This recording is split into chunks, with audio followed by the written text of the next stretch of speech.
सांगा versus Ibrahim Lodi. Ibrahim Lodi कहां का राजा है? दिल्ली। सिकंदर लोदी के बाद यहां पे इब्राहिम लोदी बनता है।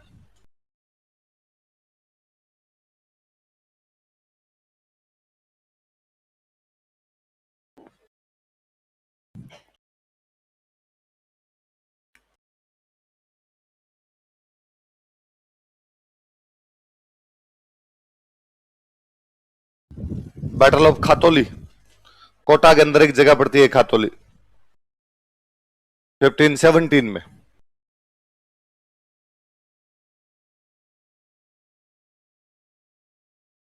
अगले साल 1518 में क्यों दौर होता है? बैटल ऑफ बाड़ी, बाड़ी पड़ता है आपका धौलपुर में।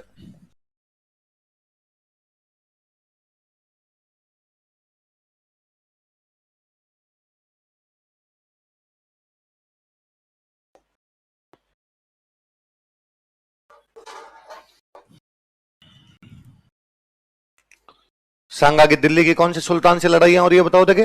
इब्राहिम लोदी। कौन कौन से युद्ध हुए? खातोली का युद्ध और बाड़ी का युद्ध। खातोली कहां पे? कोटा में। और बाड़ी कहां पे? खातोली का युद्ध कब हुआ?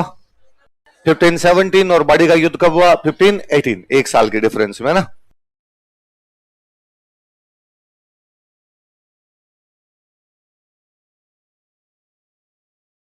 उतार लिया।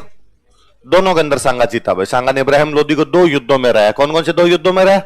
खातोली का युद्ध और बाड़ी। लिख लो, इन दोनों युद्धों में सांगा जीत गया था। सांगा वॉन बोथ बैटल्स। इन दोनों युद्धों में सांगा जीत गया था।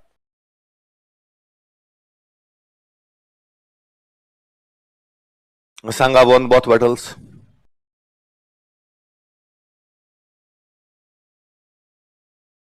दोनों युद्धों में कौन जीत गया था?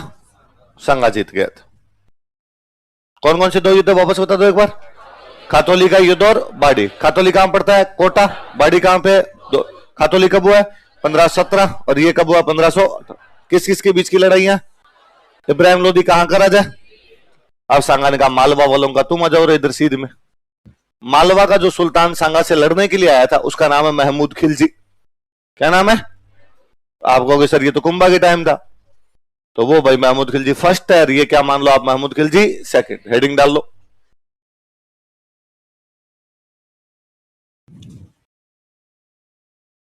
दो जब भी आ जाए तो अपने फर्स्ट सेकंड कर लेंगे उनका तो। और इन दोनों के बीच में जो लड़ाई हुई उस लड़ाई का नाम है गागरोन का युद्ध। गागरोन कहां पड़ता है? झालावाड़ के अंदर है ना। गागरोन का युद्ध, बैटल ऑफ गागरोन। उसके अगले ही साल और ये मान लो अपना, वो 17, 18, तो अब क्या आ गया आपका 19। सांगन का गैप तो क्यों ही ले बीच में, जो करना है लगातार अटेम्प्ट ही दे लेते हैं। Battle of Gagron. गागरोन कहां पड़ता है आपका? झालावाड़। गागरोन में कौन कौन लड़ रहे हैं? 2 आदमी, सांगा और महमूद खिलजी सेकंड, जो कि कहां का सुल्तान है? मालवा का सुल्तान है।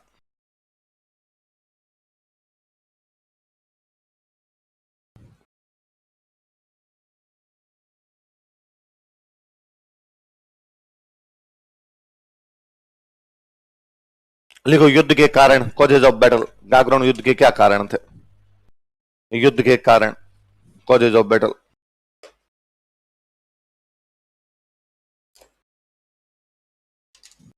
वो घिसे पीटे से कारण लिखना। लिखो दोनों अपने साम्राज्य का विस्तार करना चाहते थे। Both of them wanted to expand their territory, their empires. दोनों अपने साम्राज्य का विस्तार करना चाहते थे। Both of them. ये नहीं चल रही, स्क्रीन नहीं चल रही। लिखो तो एक बार, तो मैं लिख ही नहीं रहा कुछ, जो बोल रहा हूं लिखो, तुम सुनीला जाएगा चलाएंगे ना। दोनों अपने साम्राज्य का विस्तार करना चाहते थे। कहां बाहर वो भैया खड़े हैं क्या कार्ड चेक करने वाले? कोई बजरंग, ये क्यों नहीं चल रही स्क्रीन? दोनों अपने साम्राज्य का विस्तार करना चाहते थे। Both of them wanted to expand their empire. दूसरा लिखो, मेवाड़ तथा मालवा में लंबे समय से दुश्मनी चली आ रही थी। There had been a rivalry between Mewar and Malwa for a long time. There had been a rivalry between Mewar and Malwa for a long time. Mewar तथा मालवा में लंबे समय से दुश्मनी चली आ रही थी। There had been a rivalry between Mewad and Malwa for a long time. Mewar तथा मालवा में लंबे समय से दुश्मनी चली आ रही थी। दो तो घिसे पिटे कारण हो गए, एक मैं ढंग का कारण बताता हूं। देखो इधर,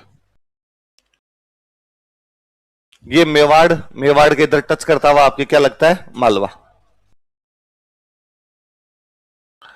मालवा की राजधानी हुआ करती मांडू। क्या राजधानी हुआ करती? मालवा में हम पढ़ रहे थे कि कुंभा के टाइम में यहां का जो राजा, उसका नाम क्या है? महमूद खिलजी फर्स्ट। और सांगा के टाइम में जो आ गया वो कौन सा आ गया? महमूद खिलजी सेकंड। इन दोनों महमूद खिलजी के बीच में जो राजा बने थे वो बड़े बेलखने थे। मतलब कुंभा से सांगा के बीच में मालवा में जो राजा बने, जैसे कई नाम पढ़े हमने, नासिर शाह, एक का नाम पढ़ा हमने गयास शाह, ये बहुत कमजोर कमजोर टाइप के राजा हुए। जब राजा कमजोर होता है तब मंत्री पावरफुल हो जाते हैं। राजा कमजोर होता है तब उल्टा है। यदि राजा पावरफुल है तो मंत्री कमजोर रहेंगे, यदि मंत्री पावरफुल है तो राजा क्या हो जाएगा? कमजोर। या उल्टा कह दो कि राजा यदि कमजोर है तो मंत्री हमेशा क्या होंगे? वो धाक जमाएंगे। इसका मतलब राजा कुछ आता नहीं है, मंत्री अपने हिसाब से चलाने की कोशिश करेंगे। और यदि राजा पावरफुल है तो मंत्रियों की नहीं चले। ये वो मैं हमेशा एग्जाम्पल देता ही हूं कि मनमोहन सिंह जी वाली गवर्नमेंट थी, अपने सारे मंत्रियों के नाम जानते थे। डेली किसी ना किसी मंत्री का अखबार में नाम आता। पी चिदम्बरम ने यह कहा, प्रणब मुखर्जी ने यह कहा, या और किसी कपिल सिब्बल ने यह कहा, किसी ना किसी मंत्री का डेली नाम आता। अब तो पता ही नहीं चलता कोई मंत्री होता भी है क्या। अब भाई अकेला ही है तो मैं कर लूंगा सब कुछ। विदेश विदेश में जाऊंगा, विदेश मंत्री का तू देश में रहेगा, तेरा नाम विदेश मंत्री है पर तू विदेश नहीं जाएगा। कर विदेश जाने का काम मेरा है ना। तो सारे घोषणा खुद भाई अकेला ही कर लेता है, क्योंकि राजा पावरफुल है तो मंत्री क्या है उसके? कमजोर। और ये क्या, ये यदि राजा कमजोर हो तो मंत्री हमेशा क्या होंगे? पावरफुल हो जाएंगे। तो वो का वो यहां था। तो या महमूद खिलजी फर्स्ट से सेकंड के बीच में मालवा में जितने भी सुल्तान बने वो क्या थे? कमजोर। तो एक मंत्री बड़ा पावरफुल हो गया यहां पे। यहां पे एक जगह पड़ती थी मालवा के अंदर, चंदेरी। कौन सी जगह थी? और यहां चंदेरी का एक बंदा था जो यहां मंत्री बना हुआ था। उस बंदे का नाम था मेदिनी राय। क्या नाम बंदे का? कहां का है मेदिनी राय? चंदेरी का। चंदेरी कौन से रियासत में पड़ता है? मालवा। और वहां का एक बंदा यहां का मंत्री बन गया, उसका नाम क्या है? मेदिनी राय। मेदिनी राय कहां का है? चंदेरी का। ये इतना पावरफुल हो गया कि महमूद खिलजी फर्स्ट से महमूद खिलजी सेकंड के बीच में जो सुल्तान बने उनको बनाने वाला यदि कोई आदमी है तो वो कौन है? अब इसके जिसके जी में आता उसको राजा बना देता। थोड़े दिन बाद इसको लगता है कि यार ये मेरी बात नहीं मान रहा, हटाया, उसके बेटे को बना दिया, या पहले वाले के बेटे को बना दिया, दूसरे वाले के भतीजे को बना दिया। एक को हटाता, दूसरे को बनाता, तीसरे को हटाता, चौथे को बनाता। इवन ये महमूद खिलजी सेकंड जो बना हुआ है इसको भी बनाने वाला बंदा कौन है? महमूद खिलजी सेकंड किसकी सहायता से बनता है? मेदिनी राय। मेदिनी राय कहां का रहने वाला है? लेकिन महमूद खिलजी सेकंड जब बैठ गया, चला बजरंग, महमूद खिलजी सेकंड जब बन गया एक बार, यहां पे स्टैब्लिश हो गया, उसके बाद उसने मेदिनी राय की बातें माननी बंद कर दी। मेदिनी राय ने एक दो बार कहा भाई ये कर, उसने कहा तू कौन होता है? तो मैं बताऊंगा यहाँ पे क्या करना है क्या नहीं करना। उसने कहा अच्छा, काल मरी आज भूतनी होगी। मंत्री है, मंत्री की तरह रहेगा, मेरे पे ज्यादा ताम जाम चलाने की आवश्यकता नहीं है। अब उनके अंदर मंत्री और राजा में बीच में क्लेश रहने लगा। तो बाद में मेदिनी राय एक दिन लड़ाई करता है, लड़ाई करके वापस अपना चंदेरी चला जाता है। कहां चला जाता है? चंदेरी। महमूद खिलजी ने कहा अब मैं तेरे को चंदेरी में भी नहीं रहने दूंगा, और महमूद खिलजी ने उसको चंदेरी से भी भगा दिया। अब कहां पे जाए भाई मेदिनी राय? तो दुश्मन का दुश्मन अच्छा दोस्त होता है। पड़ोस में इधर क्या पड़े आपका? मेवाड़। मेवाड़ का राजा कौन है? सांगा। मेवाड़ वालों की मालवा वालों की आपस में बनती नहीं है, तो मेदिनी राय भाग के किसके पास आ गया? सांगा। और सांगा कहा कि भाई रहने का जुगाड़ ही नहीं है, मेरे पास चंदेरी थी, चंदेरी महमूद खिलजी सेकंड ने मेरे से छीन ली, अब मैं रहूं कहां? तो सांगा ने उसको रहने के लिए किला दे दिया गागरोन। कौन सा किला दे दिया?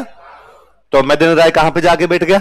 ये अपने इस बाउंड्री के ऊपर एकदम किला पड़ता है, यहाँ पे इस साइड के अंदर गागरोन, और इसको गागरोन का किला दे दिया कि तू जाके गागरोन में रह जा। अब महमूद खिलजी सेकंड को पता चला कि अपना जो दुश्मन है मेदिनी राय वो आजकल कहां पे रहता है, तो महमूद खिलजी सेकंड ने कहां पर अटैक कर दिया? गागरोन। तो वास्तव में महमूद खिलजी सेकंड मेदिनी राय से लड़ने आया है। किसे लड़ने आया? मेदिनी राय, जो कि कहां का था लेकिन आजकल कहां पे रह रहा है, और उसकी सहायता कौन कर रहा है? महमूद खिलजी सेकंड ने गागरोन पर अटैक किया मेदिनी राय से लड़ने के लिए, जो कि चंदेरी का है तथा उसका विद्रोही होकर यहां पे सांगा के पास बैठा हुआ है। अब जैसे ही वो इधर गागरोन की तरफ आया तो महमूद खिलजी सेकंड तो किसके पीछे कूद रहा है? सांगा के। उसने सांगा को फोन मिला कि भाई लड़ाई हो गई, फटाफट आ जा। तो सांगा ने कहा तू चिंता मत कर, मैं आ रहा हूं। सांगा पहुंचा, चिंता अगला करे तू क्यों करे। सांगा वहां पे पहुंचा और सांगा ने जाके वहां पे महमूद खिलजी सेकंड को गागरोन के युद्ध में हरा दिया। तो सांगा वास्तव में किसकी तरफ से लड़ने के लिए गया था? वो कहां का रहने वाला था? किसके खिलाफ विद्रोह करके भागा था? महमूद खिलजी सेकंड। लिखो एक तीसरा पॉइंट, काम का पॉइंट ये स्टार लगाना है इसके। सांगा चंदेरी की मदनी राय की सहायता कर रहा था। सांगा चंदेरी की मदनी राय की सहायता कर रहा था। Sanga was helping Medini Rai of Chanderi. Sanga Chanderi की मदनी राय की सहायता कर रहा था। Sanga was helping Medini Rai of Chanderi.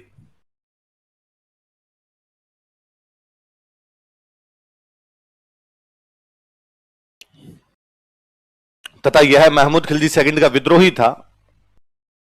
And he was rebel of Mahmud Khilji second. तथा यह महमूद खिलजी सेकंड का विद्रोही था। And he was rebel of Mahmud Khilji second.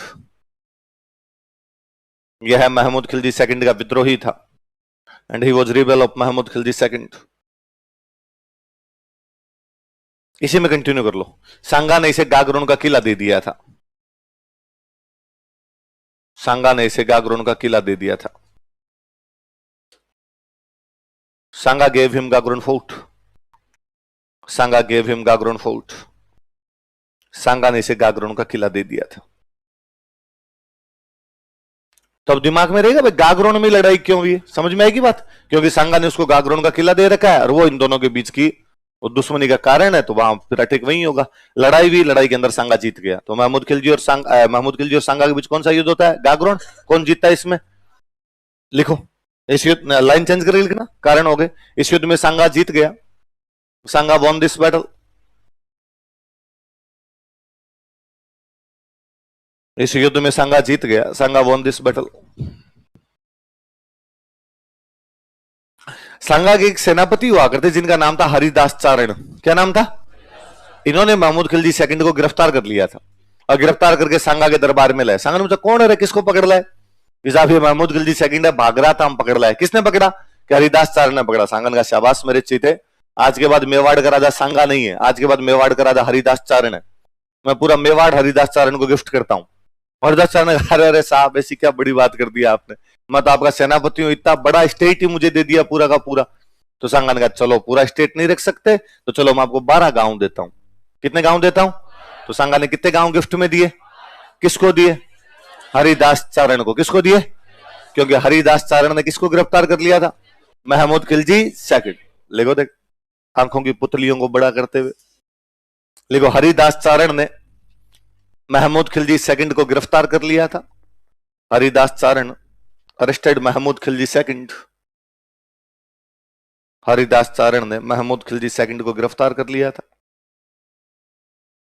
सुबह सुबह डेली क्या पंगा है लाइट वालों के? कटौती वगैरह कोई अखबार में थोड़ी आ रही है कोई? कोयला कोयला का तो कोयले वाली ठीक। बजरंग क्या है, लाइट गई है, जनरेटर बंद हुआ है, क्या हुआ है? जनरेटर ऑन हुआ है। चलो लिखो हरिदास, क्या लिखा है? हरिदास चारण ने महमूद खिलजी सेकंड को गिरफ्तार कर लिया था। Arrested Mahmud Khilji second.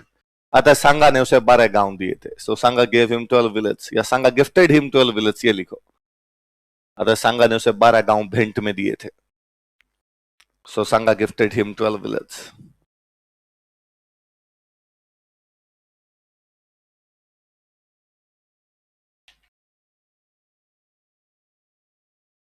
तो ये भाई मालवा वालों के साथ लड़ाई। तो सांगा ने दिल्ली की कौन से सुल्तान को हराया? इब्राहिम लोदी। कौन कौन से 2 युद्धों में? एक तो खातौली का युद्ध और एक बाड़ी। खातौली कब हुआ? 1570। बाड़ी कब हुआ? 1518। और दोनों में कौन जीता? सांगा। सांगा का मालवा वालों के साथ कौन से सुल्तान से लड़ाई हुई? महमूद खिलजी सेकंड से। कौन सा युद्ध हुआ? गागरोन कहां पड़ता है? गागरोन का युद्ध कब हुआ? ये चंदेरी के कौन से राजा को लेके हुआ? मदन राय को। इस युद्ध में भी कौन जीता? तो दिल्ली वालों को हरा दिया, मालवा वालों को हरा दिया। अब किसका नंबर लगाए? गुजरात में इन दिनों जो राजा राज कर रहा था उसका नाम था मुजफ्फर शाह। क्या नाम था? क्या नाम है? मुजफ्फर शाह सेकंड। कौन था? सुन लो, एक दो 4 मिनट बाद सुन लो, फिर अपने पढ़ ले। मुजफ्फर शाह सेकंड। अच्छा, सांगा और मुजफ्फर शाह सेकंड के बीच में लड़ाइयां क्यों हो भाई? सिंपल सा एक रीजन कि दोनों अपने साम्राज्य का क्या करना चाहते हैं। और मेवाड़ और गुजरात के बीच तो कई सालों से लड़ाई है, कुंभा के टाइम से लड़ाई है, नागौर को लेके। किसको लेके? कि कुंभा कह रहा है नागौर का टैक्स मैं लूंगा, और गुजरात वाले कह रहे हैं कि नहीं भाई, शम्स खान ने हमारे पास आगे सरेंडर किया था, उसने अपनी बेटी की हमसे शादी की थी, नागौर हमारा है। तो कोई पूछेगा आपसे कि मेवाड़ और गुजरात वालों के बीच में जो लड़ाई थी वो कौन सी रियासत को लेकर लड़ाई थी? कौन सी रियासत को लेके? कि कुंभा के टाइम से उनके बीच में लड़ाई चली आ रही थी, कौन सी रियासत को? नागौर। फिर ये जो गागरोन वाला युद्ध हुआ पीछे वाला, इसमें गुजरात का राजा मुजफ्फर शाह सेकंड, उसने इस मालवा वाले महमूद खिलजी सेकंड की सहायता कर दी। किसकी सहायता की? भाई सांगा दोनों का दुश्मन है, तो उन दोनों को लगा अपने दोनों गठबंधन बना लेते हैं, जैसे पहले बनाया था चांपानेर वाली संधि वाला। इस बार इन्होंने वापस कोशिश की कि भाई मैं भी तेरी सहायता कर रहा हूं, लड़ अपने। तो ये तो दोनों अपने साम्राज्य का क्या करना चाहते हैं? विस्तार। मेवाड़ और गुजरात में कौन सी रियासत को लेकर लड़ाई चल रही है? और गुजरात का राजा कौन है? मुजफ्फर शाह सेकंड। कौन है? और मुजफ्फर शाह सेकंड किसकी सहायता कर रहा था? महमूद खिलजी सेकंड। किसकी कर रहा था? किसके खिलाफ? फिर एक बड़ा जोरदार पंगा वहां पे था। गुजरात में एक रियासत पड़ती थी ईडर। कौन सी रियासत थी? ईडर। ईडर नाम करके एक रियासत थी। ईडर अपने मारवाड़ वालों की रियासत थी। मारवाड़ में कोई एक राठौड़ राजा हुआ, उस राठौड़ राजा के एक बेटे ने गुजरात के ईडर पे कब्जा कर लिया। तो गुजरात में राठौड़ों की एक और रियासत हो गई, वो कौन सी हो गई? ईडर। ईडर में दो बंदे आपस में लड़ रहे हैं राजा बनने के लिए। एक बंदे का नाम है बहारमल, एक बंदे का नाम है रायमल। कौन कौन दो बंदे बताओ? देखे, बहारमल और रायमल। कहां लड़ रहे हैं? ईडर कहां पड़ता है? तो अब तो गुजरात एक राज्य हो गया। पहले गुजरात रियासत अलग हुआ करती और ईडर रियासत अलग हुआ करती। गुजरात बड़ी रियासत है और ईडर छोटी रियासत है। कौन कौन दो बंदे लड़ रहे हैं? बहारमल और रायमल। बहारमल चला गया गुजरात वाले राजा के पास। गुजरात का राजा कौन है? मुजफ्फर शाह सेकंड। और उसने मुजफ्फर शाह सेकंड को जाग कहा कि भाई मुजफ्फर शाह सेकंड तू मेरी सहायता करो और मेरे को ईडर का राजा बना दे। मुजफ्फर शाह सेकंड को लगा ठीक है, पड़ोस की रियासत में यदि अपना दोस्त बने, पड़ोसी की रियासत में यदि अपना कठपुतली बने, पपेट रूलर बने, तो अपने लिए ठीक है। तो मुजफ्फर शाह सेकंड ने राजा किसको बना दिया? बहारमल। तो बेरोजगार कौन हो गया? रायमल की शादी सांगा की बेटी के साथ हो रखी थी। रायमल की शादी किससे हो रखी? तो वो दोनों बेटी जवाई सांगा के पास आए। बेटी आगे रोई सांगा के पास में कि इनको तो निकाल दिया वहां से, आजकल नरेगा पे जॉब करते हैं ये तो सांगा को बड़ा बुरा लगा कि यार मेरे बेटी जवाई को निकाल दिया। सांगा ने कहा चलो मैं चलता हूं। तो सांगा ने कहां पर हमला किया है? ईडर। कहां पे हमला किया? ईडर का राजा कौन बना हुआ है? किसके पीछे कूद रहा है वो? तो उसने मुजफ्फर शाह सेकंड को फोन किया कि भाई वो रायमल का ससुर आ रहा है सांगा, और मैं क्या करूं? मुजफ्फर शाह सेकंड का बैठ वहीं बैठ, मैं आ रहा हूं। तो डर लगता है क्या? तेरा भाई तेरे साथ खड़ा है। तो अब ईडर में आगे कौन बैठ गया? गुजरात का मुजफ्फर शाह सेकंड। ईडर में दो बंदे बैठे। अब एक तो बहारमल राजा है वहां का, और गुजरात वाला कौन सहायता कर रहा है? मुजफ्फर शाह सेकंड। उधर मेवाड़ से कौन जा रहा है अपने? किसकी सहायता के लिए? सांगा ने दोनों को पीटा, बहारमल को भी पीटा और मुजफ्फर शाह सेकंड को। और ईडर में राजा किसको बना के आया? तो कोई पूछेगा कुंभा के टाइम में गुजरात और मेवाड़ वाले क्यों लड़ लिए थे? कि नागौर को लेके, क्योंकि शमशान भाग गया था। सांगा के टाइम में गुजरात और मेवाड़ वाले क्यों लड़ लिए? ईडर को लेके। किसको लेके? ईडर में कौन कौन भाई बनना चाहते हैं? बहारमल और रायमल बनना चाहते हैं। और सांगा किसकी सहायता कर रहा है? रायमल की। और बहारमल की सहायता कौन कर रहा है? मुजफ्फर शाह सेकंड। हेडिंग डालो, सांगा वर्सेस मुजफ्फर शाह सेकंड। परीक्षा आपकी, मुजफ्फर शाह लिखना आता है कि नहीं लिखना आता आपको? बड़ी बात तो यही है, सांगा वर्सेस मुजफ्फर शाह सेकंड। सांगा तो लिख ही लोगे, ऊपर लिखा हुआ है मुजफ्फर शाह सेकंड। नहीं लिखा जाएगा तो मैं लिख दूंगा, आपने नीचे लिखो, इसे तीर लगा लिखो, ईडर का युद्ध। ईडर का युद्ध, ईडर गुजरात में जगह पड़ती है, ई बड़ी लिखना, ईडर का युद्ध। और ईडर भी नहीं लिखा जाए थोड़ी देर में देख लेना, छोड़ देना आपने एक बार। समस्या तो गंभीर है तो आपके, आप अपना नाम पता नहीं कैसे लिख लेते हो ईडर का। अच्छा, खातौली कब हुआ? 1517। बाड़ी कब हुआ? 1518। गागरोन कब हुआ? सांगन का गैप नहीं बीच में, 1520 लिखो, 1520। सांगन का कंटिन्यूटी नाम की भी कोई चीज होती है? देखो, युद्ध के कारण, कॉजेज ऑफ बैटल, युद्ध के कारण।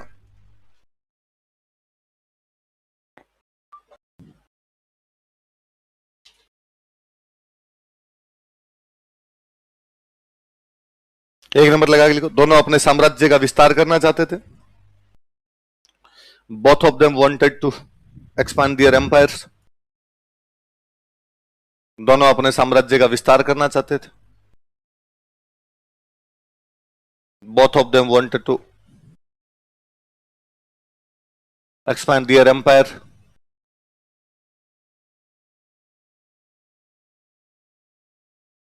दो नंबर लिखो, मेवाड़ तथा गुजरात में नागौर को लेकर लंबे समय से दुश्मनी चली आ रही थी।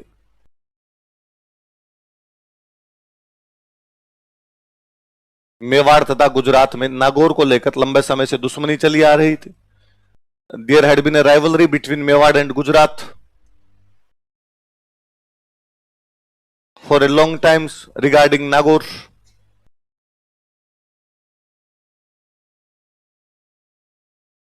मेवाड़ तथा गुजरात में नागौर को लेकर लंबे समय से दुश्मनी चली आ रही थी। There had been a rivalry between Mewad and Gujarat for a long time regarding Nagaur. Mewar तथा गुजरात में नागौर को लेकर लंबे समय से दुश्मनी चली आ रही थी। तीसरा लिखो, मुजफ्फर शाह सेकंड सांगा के खिलाफ महमूद खिलजी सेकंड की सहायता कर रहा था। Muzaffar Shah second was helping Mahmud Khilji second against Sanga. Muzaffar Shah second Sanga के खिलाफ महमूद खिलजी सेकंड की सहायता कर रहा था। Muzaffar Shah second was helping Mahmud Khilji second against Sanga.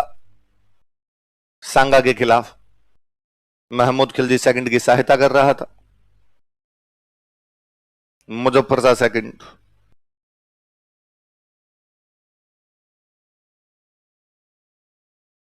Was helping Mahmud Khilji second against सांगा।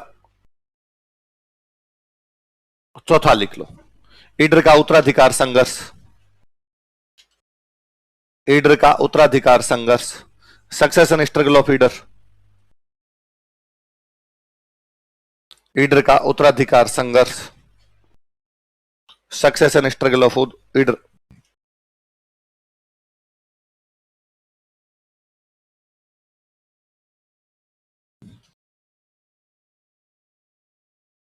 कौन कौन दो बंदे लड़ रहे हैं बताओ देखे, भारमल और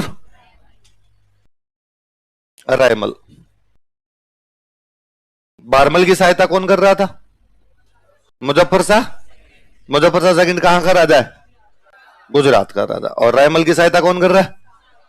सांगा। सांगा कहां का राजा है? मेवाड़ का। उतार लो ऐसे जैसे मैंने लिखा है।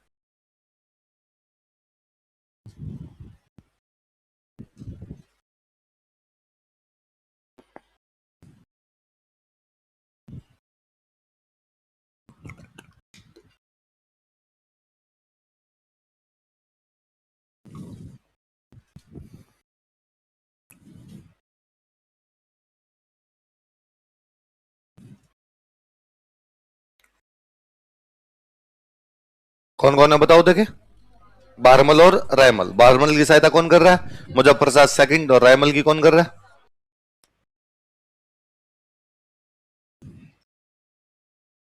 नीचे एक लाइन चेंज करके लिख लो। इस युद्ध में भी सांगा जीत गया। सांगा ऑल्सो वन दिस बैटल। इस युद्ध में भी सांगा जीत गया। सांगा ऑल्सो वन दिस बैटल।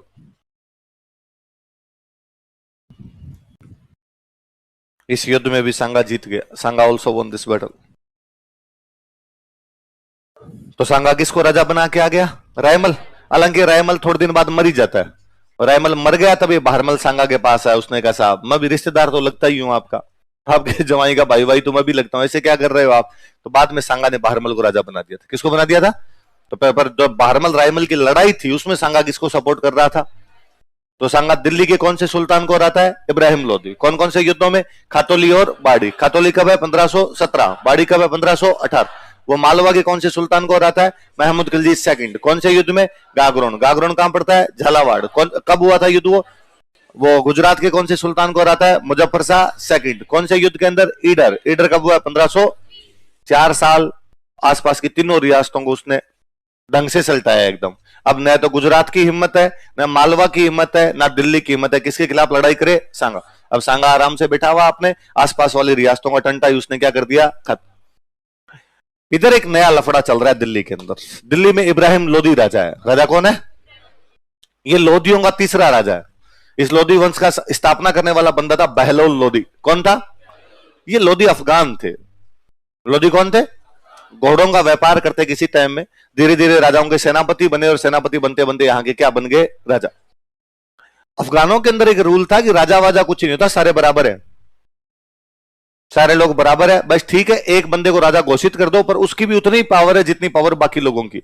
इसलिए बेचारा बहलोल लोदी तो कभी सिंहासन पे भी नहीं बैठता था, बाकी अपने सामंतों के साथ नीचे बैठता था। और सामंत बहलोल लोदी को धमकाते और थे और बहलोल लोधी तो अक्सर रोने लग जाता सामंतों के सामने, और वैसे कि यार जनता के सामने तो मत धमकाया करो, लोगों के सामने बेइज्जती कर दी थी, इस्तीफा ले लो मेरा, मुझे नहीं बनना राजा। सामंत वापस गए, थप्पड़ मारेंगे, तू ही रहेगा राजा। बकवास करता है, राजा नहीं बनूंगा। तो बेचारा बहलोल लोधी वैसे रहा करता था, पर बहलोल लोधी मरा तो उसके बाद उसका बेटा बना सिकंदर लोधी। कौन था? अब बहलोल लोधी तो रूट लेवल से ऊपर आया था, इसलिए बाकियों की बड़ी इज्जत किया करता, पर सिकंदर लोधी तो राजा का बेटा है, उसमें थोड़ा बहुत एटीट्यूड था कि यार मेरा बाप राजा था, बाकी वाले थोड़ी राजा थे, तो उसमें थोड़ा थोड़ा एटीट्यूड था, तो उसने अफगानों को एटीट्यूड दिखाना शुरू किया, तो अफगान थोड़े थोड़े थोड़े थोड़े नाराज रहने लग गए। सिकंदर लोधी के बाद में बन गया यहाँ पे इब्राहिम लोधी, उसका तो बाप भी राजा था और उसका तो दादा भी राजा, उसमें एटीट्यूड और ज्यादा भयंकर था, इसलिए उसने अफगानों की बातें माननी बंद कर दी। इसलिए इसके दो चाचा है, एक का नाम है दौलत खान लोधी, एक का नाम है आलम खान लोधी। क्या क्या नाम है? और उनको बड़ा बुरा लगता कि यार हम आते हैं तो इब्राहिम खड़ा ही नहीं होता दरबार में, सिंहासन से खड़ा हो जाना चाहिए इसको, हम चाचा लगते हैं इसके।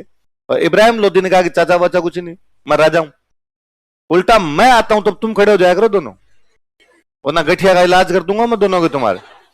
तो वहां इन चाचाओं के भतीजों के बीच में तनातनी चले। इनको लगता, दौलत खान लोधी और आलम खान लोधी को लगता कि इब्राहिम को मार दें और इब्राहिम को मार के अपने में से कोई राज करे, अफगानों का राज अपने हाथ के अंदर आ जाए। पर हटाया कैसे जाए? इब्राहिम लोधी भी शक्तिशाली पड़ रहा है चाचाओं की तुलना के अंदर। तो इधर एक घटनाक्रम और चेंज हो रहा है। उज्बेकिस्तान के अंदर एक जगह पड़ती है समरकंद।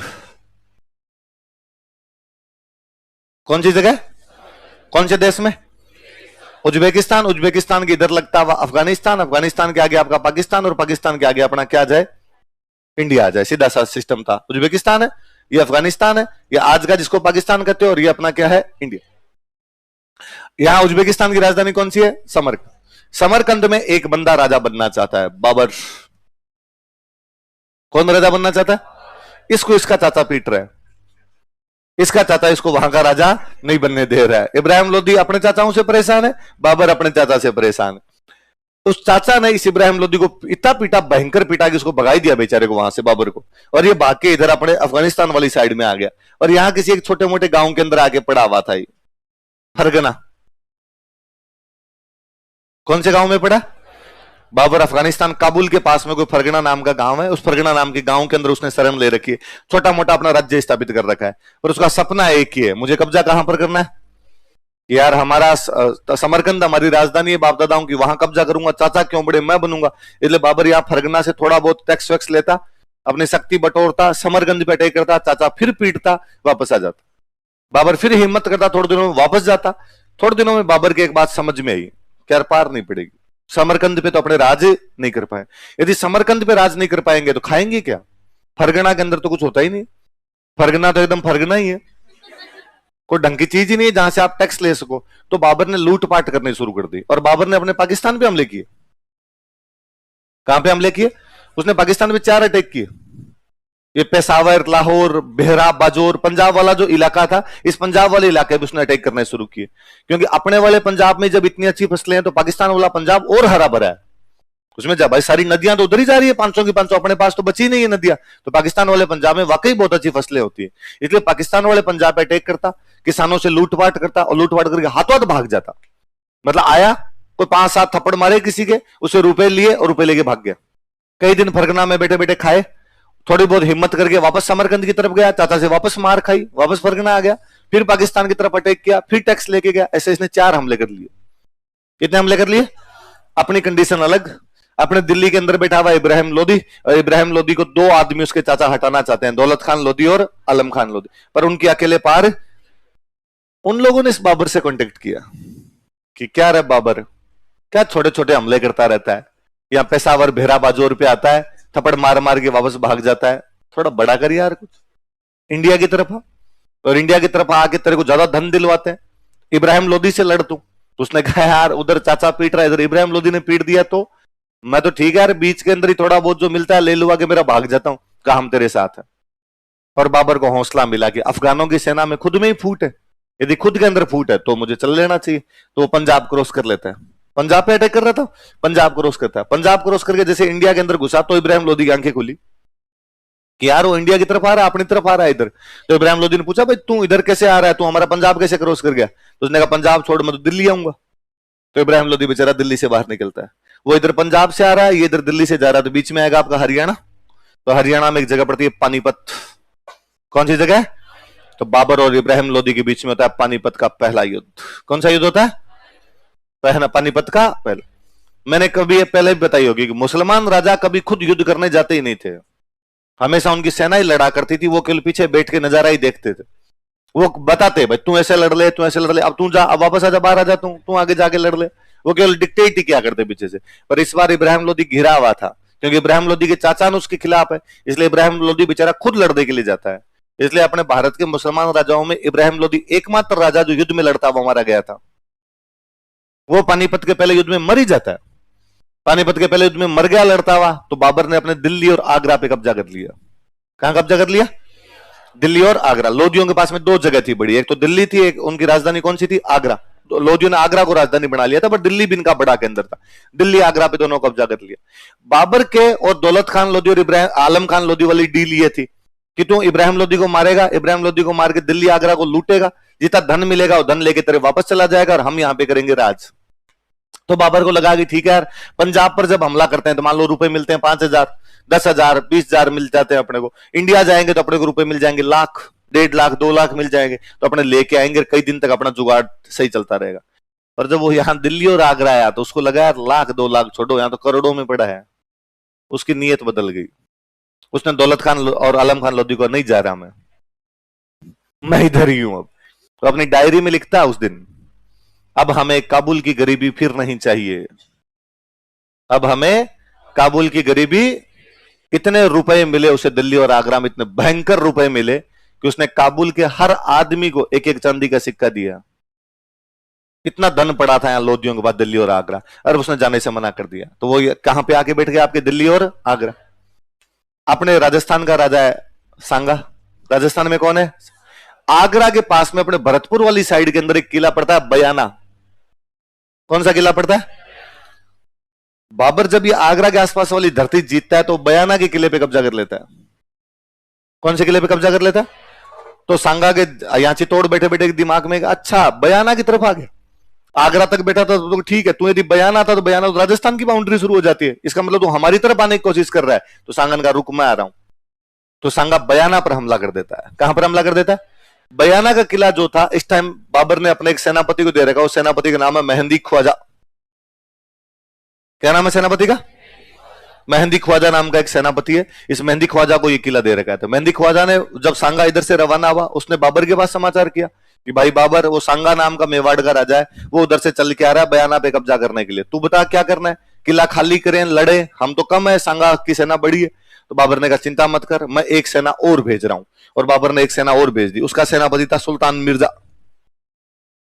कौन सेनापति है? मतलब बाबर की तरफ से बयाना की रक्षा करने के लिए कौन कौन दो बंदे खड़े हैं? मेहंदी ख्वाजा और सुल्तान। कौन से किले की रक्षा के लिए? अपने चित्तौड़ की तरफ से कौन जा रहा है? सांगा ने इन दोनों को पीटा। किस किस को? मेहंदी ख्वाजा। और कौन सा युद्ध जीता उसने? किस राजा को हरा के? बाबर। तो लिखो बयाना का युद्ध, battle of Bayana.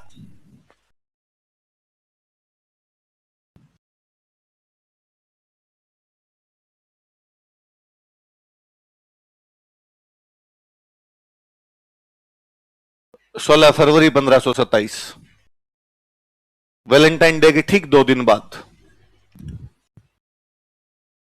Battle of बयाना। बयाना भरतपुर में एक जगह पड़ती है अपना।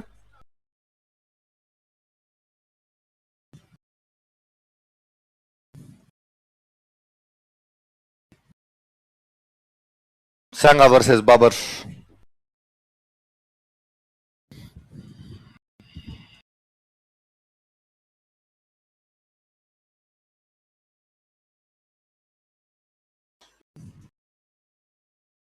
बाबर ने किला किसको दे रखा था? अभी बताया मैंने आपको, मेहंदी ख्वाजा। किसको दे रखा?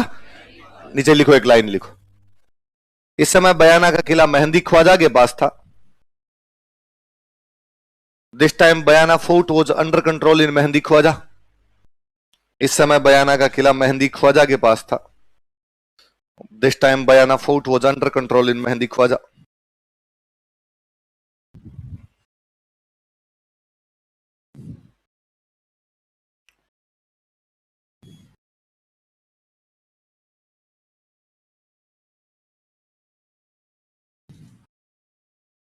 किसके पास में था? बाबर ने अपना सेनापति बना के किसको भेजा? सुल्तान मिर्जा। किसको भेजा? Once upon a time in Mumbai, क्या नाम था जी देवगन का? सुल्तान मिर्जा। लिख लो तो, बाबर का सेनापति सुल्तान मिर्जा, कमांडर ऑफ बाबर, बाबर का सेनापति बराबर लिखो सुल्तान मिर्जा।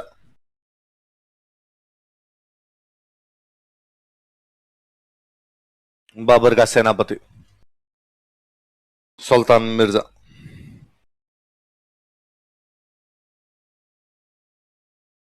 कौन है बाबर का सेनापति? नीचे एक लाइन लिख लो, इस युद्ध में भी सांगा जीत गया। सांगा ऑल्सो वॉन दिस बैटल। इस युद्ध में भी सांगा जीत गया।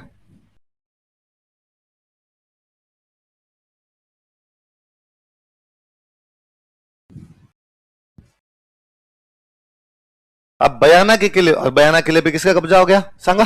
तो जैसे बयाना के किले पे सांगा का कब्जा हुआ तो अब बाबर को खतरे की घंटी महसूस हुई, और अब सांगा ने कहा कि अब आगरा पे कब्जा करेंगे। कहां कब्जा करेंगे? और सांगा ने दोनों तरफ अपनी सेनाएं भेज दी, दिल्ली की तरफ सेना भेजी और इधर आपके बयाना की तरफ, आगरा की तरफ सेना भेजी। इधर तो खुद आया था, उधर उसके सेनापति वगैरह गए। उसने दिल्ली के आसपास के 200 गांवों पे कब्जा कर लिया। कितने गांवों पे कब्जा कर लिया? तो दिल्ली की तरफ 200 गांवों पे कब्जा किए बैठा है, आगरा की तरफ कौन से किले पे कब्जा करके बैठ गया? और अब बयाना जीतने के बाद वो कर रहा था कि अगला हमला कहां पे करूंगा? आगरा। बाबर की राजधानी आगरा थी, और बयाना से आगरा कोई 50 किलोमीटर के अंदर अंदर है। और अब उसको लगा, बाबर को लगा कि अब ये डाकी मारेगा, ये अपने पे हमला करे, इससे अच्छा है अपने इस पे क्या कर देते हैं, हमला। तो उसने कहा भाई आगरा तक तो मैं आने नहीं दूंगा, मैं सामने चल के आ रहा हूं। इसलिए बयाना आगरा के बीच की एक लोकेशन है खानवा। कौन सी लोकेशन है? तो फिर बाबर और सांगा के बीच में कौन सी लड़ाई होती है? सांगा निश्चिंत था, सांगा ने कहा आजा तू ही आजा, फिर मैं बैठा हूं वेट ही कर रहा हूं तेरा यहां पे। तो कौन सा युद्ध होता है बाद में इनके बीच में? लिख लो अगला, खानवा का युद्ध, बैटल ऑफ खानवा। अपने भरतपुर में एक जगह पड़ती है खानवा का युद्ध। पहले वाले के ठीक एक महीने बाद, वो 16 फरवरी है ना, ये 17 मार्च को हुआ था। इसकी डेट याद रखना थोड़ा सा, ये कोई पूछेगा आपसे। 17 मार्च 1527, बैटल ऑफ खानवा। खानवा कहां पड़ता है? भरतपुर। लिख लेना कोष्टक में भरतपुर। बैटल ऑफ खानवा, खानवा का युद्ध कब हुआ? खानवा का युद्ध बताओ देखे। 17 मार्च 1527। अच्छा, कभी आपसे नॉर्मल पूछे कि खानवा का युद्ध कब हुआ था तो क्या बताओगे? 17 मार्च 1527। एक मैंने किताब बताई थी आपको, वीर विनोद, बताई थी। वीर विनोद में तारीख लिखी हुई है 16 मार्च। क्या लिखी हुई है? अब वो एक दिन की गड़बड़ी आ जाती, इतने साल बाद में लिखी थी, तिथियों के आधार पर लिखते तो एक आधा दिन ऊपर नीचे हो जाया करता। आपसे कोई स्पेसिफिक पूछे कभी कि वीर विनोद के अनुसार खानवा का युद्ध कब हुआ था? 16 मार्च। नॉर्मल पूछे खानवा की लड़ाई कब हुई थी? 17 मार्च। पर वीर विनोद में तारीख क्या? लिख लो कोष्टक में, वीर विनोद के अनुसार 16 मार्च, अकॉर्डिंग टू वीर विनोद। किसकी किताब है वीर विनोद? कवि राजा श्यामलदास, अकॉर्डिंग टू वीर विनोद।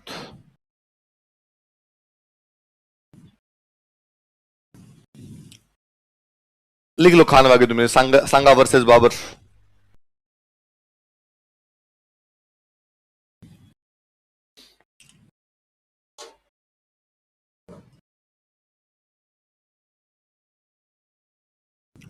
हाँ, इब्राहिम लोदी को दोबारा हराया, दिल्ली पे कब्जा नहीं किया। भारत ने पाकिस्तान को 4 युद्धों में हरा दिया। क्या पाकिस्तान पे कब्जा हो गया?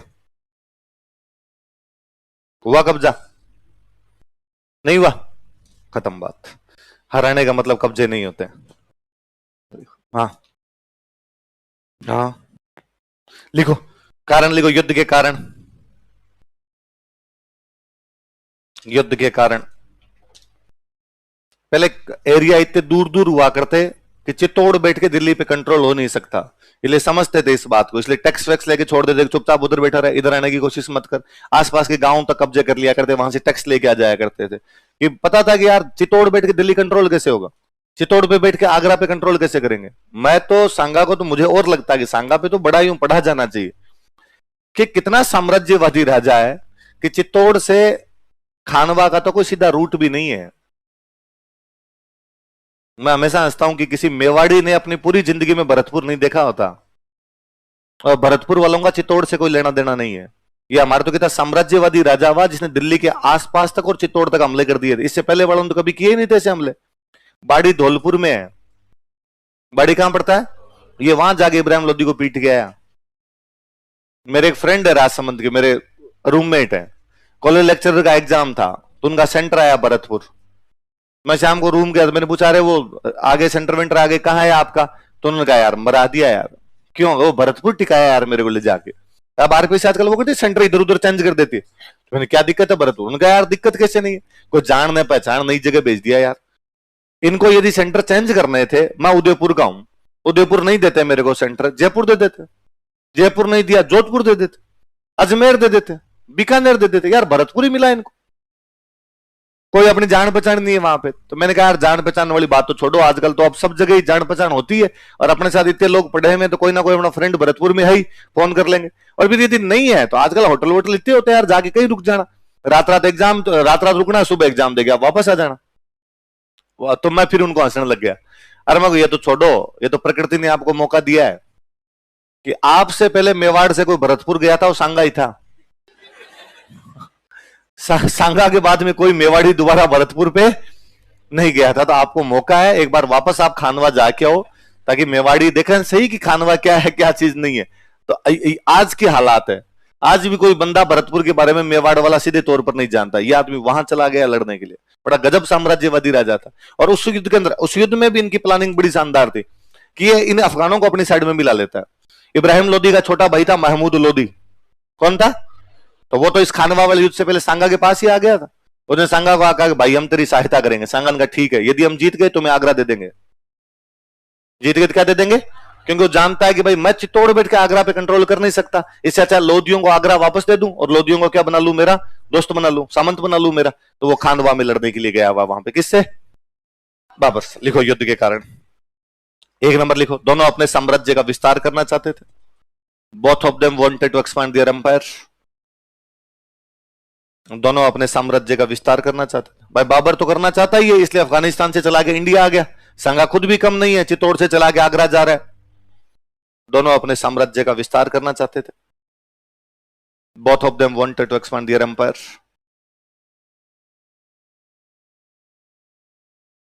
दो नंबर लिखो, सांगा ने बयाना के किले पर कब्जा कर लिया था। सांगा कैप्चर्ड बयाना फोर्ट। सांगा ने बयाना के किले पर कब्जा कर लिया था। सांगा कैप्चर्ड बयाना फोर्ट।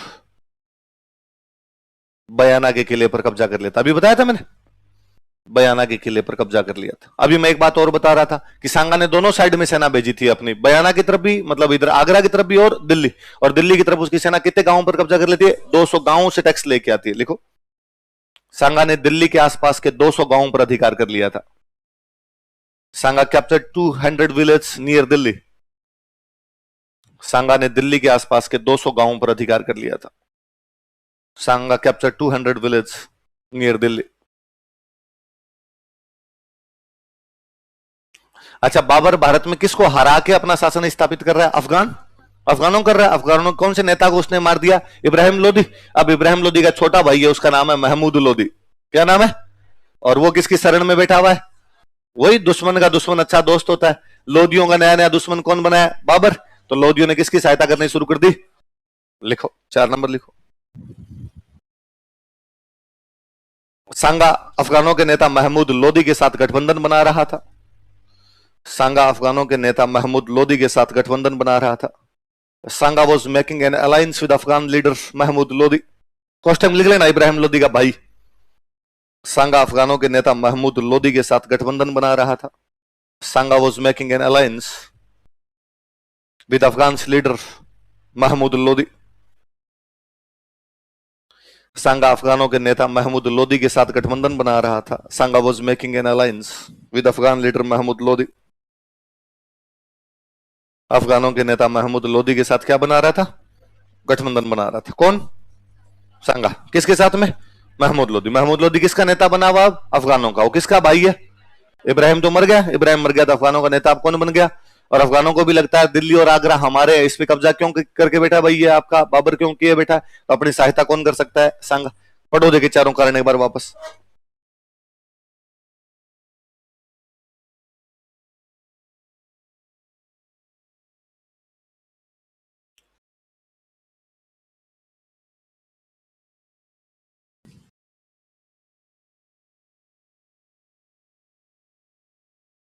पढ़ ली। अच्छा, सिंपल सा, दोनों साम्राज्य का विस्तार करना चाहते हैं और सांगा ने तो करना शुरू कर ही दिया। दिल्ली के आसपास के कितने गांव डकार गया, आगरा के आसपास कौन से किले पे कब्जा किए बेटा। अब किसकी सहायता कर रहा है?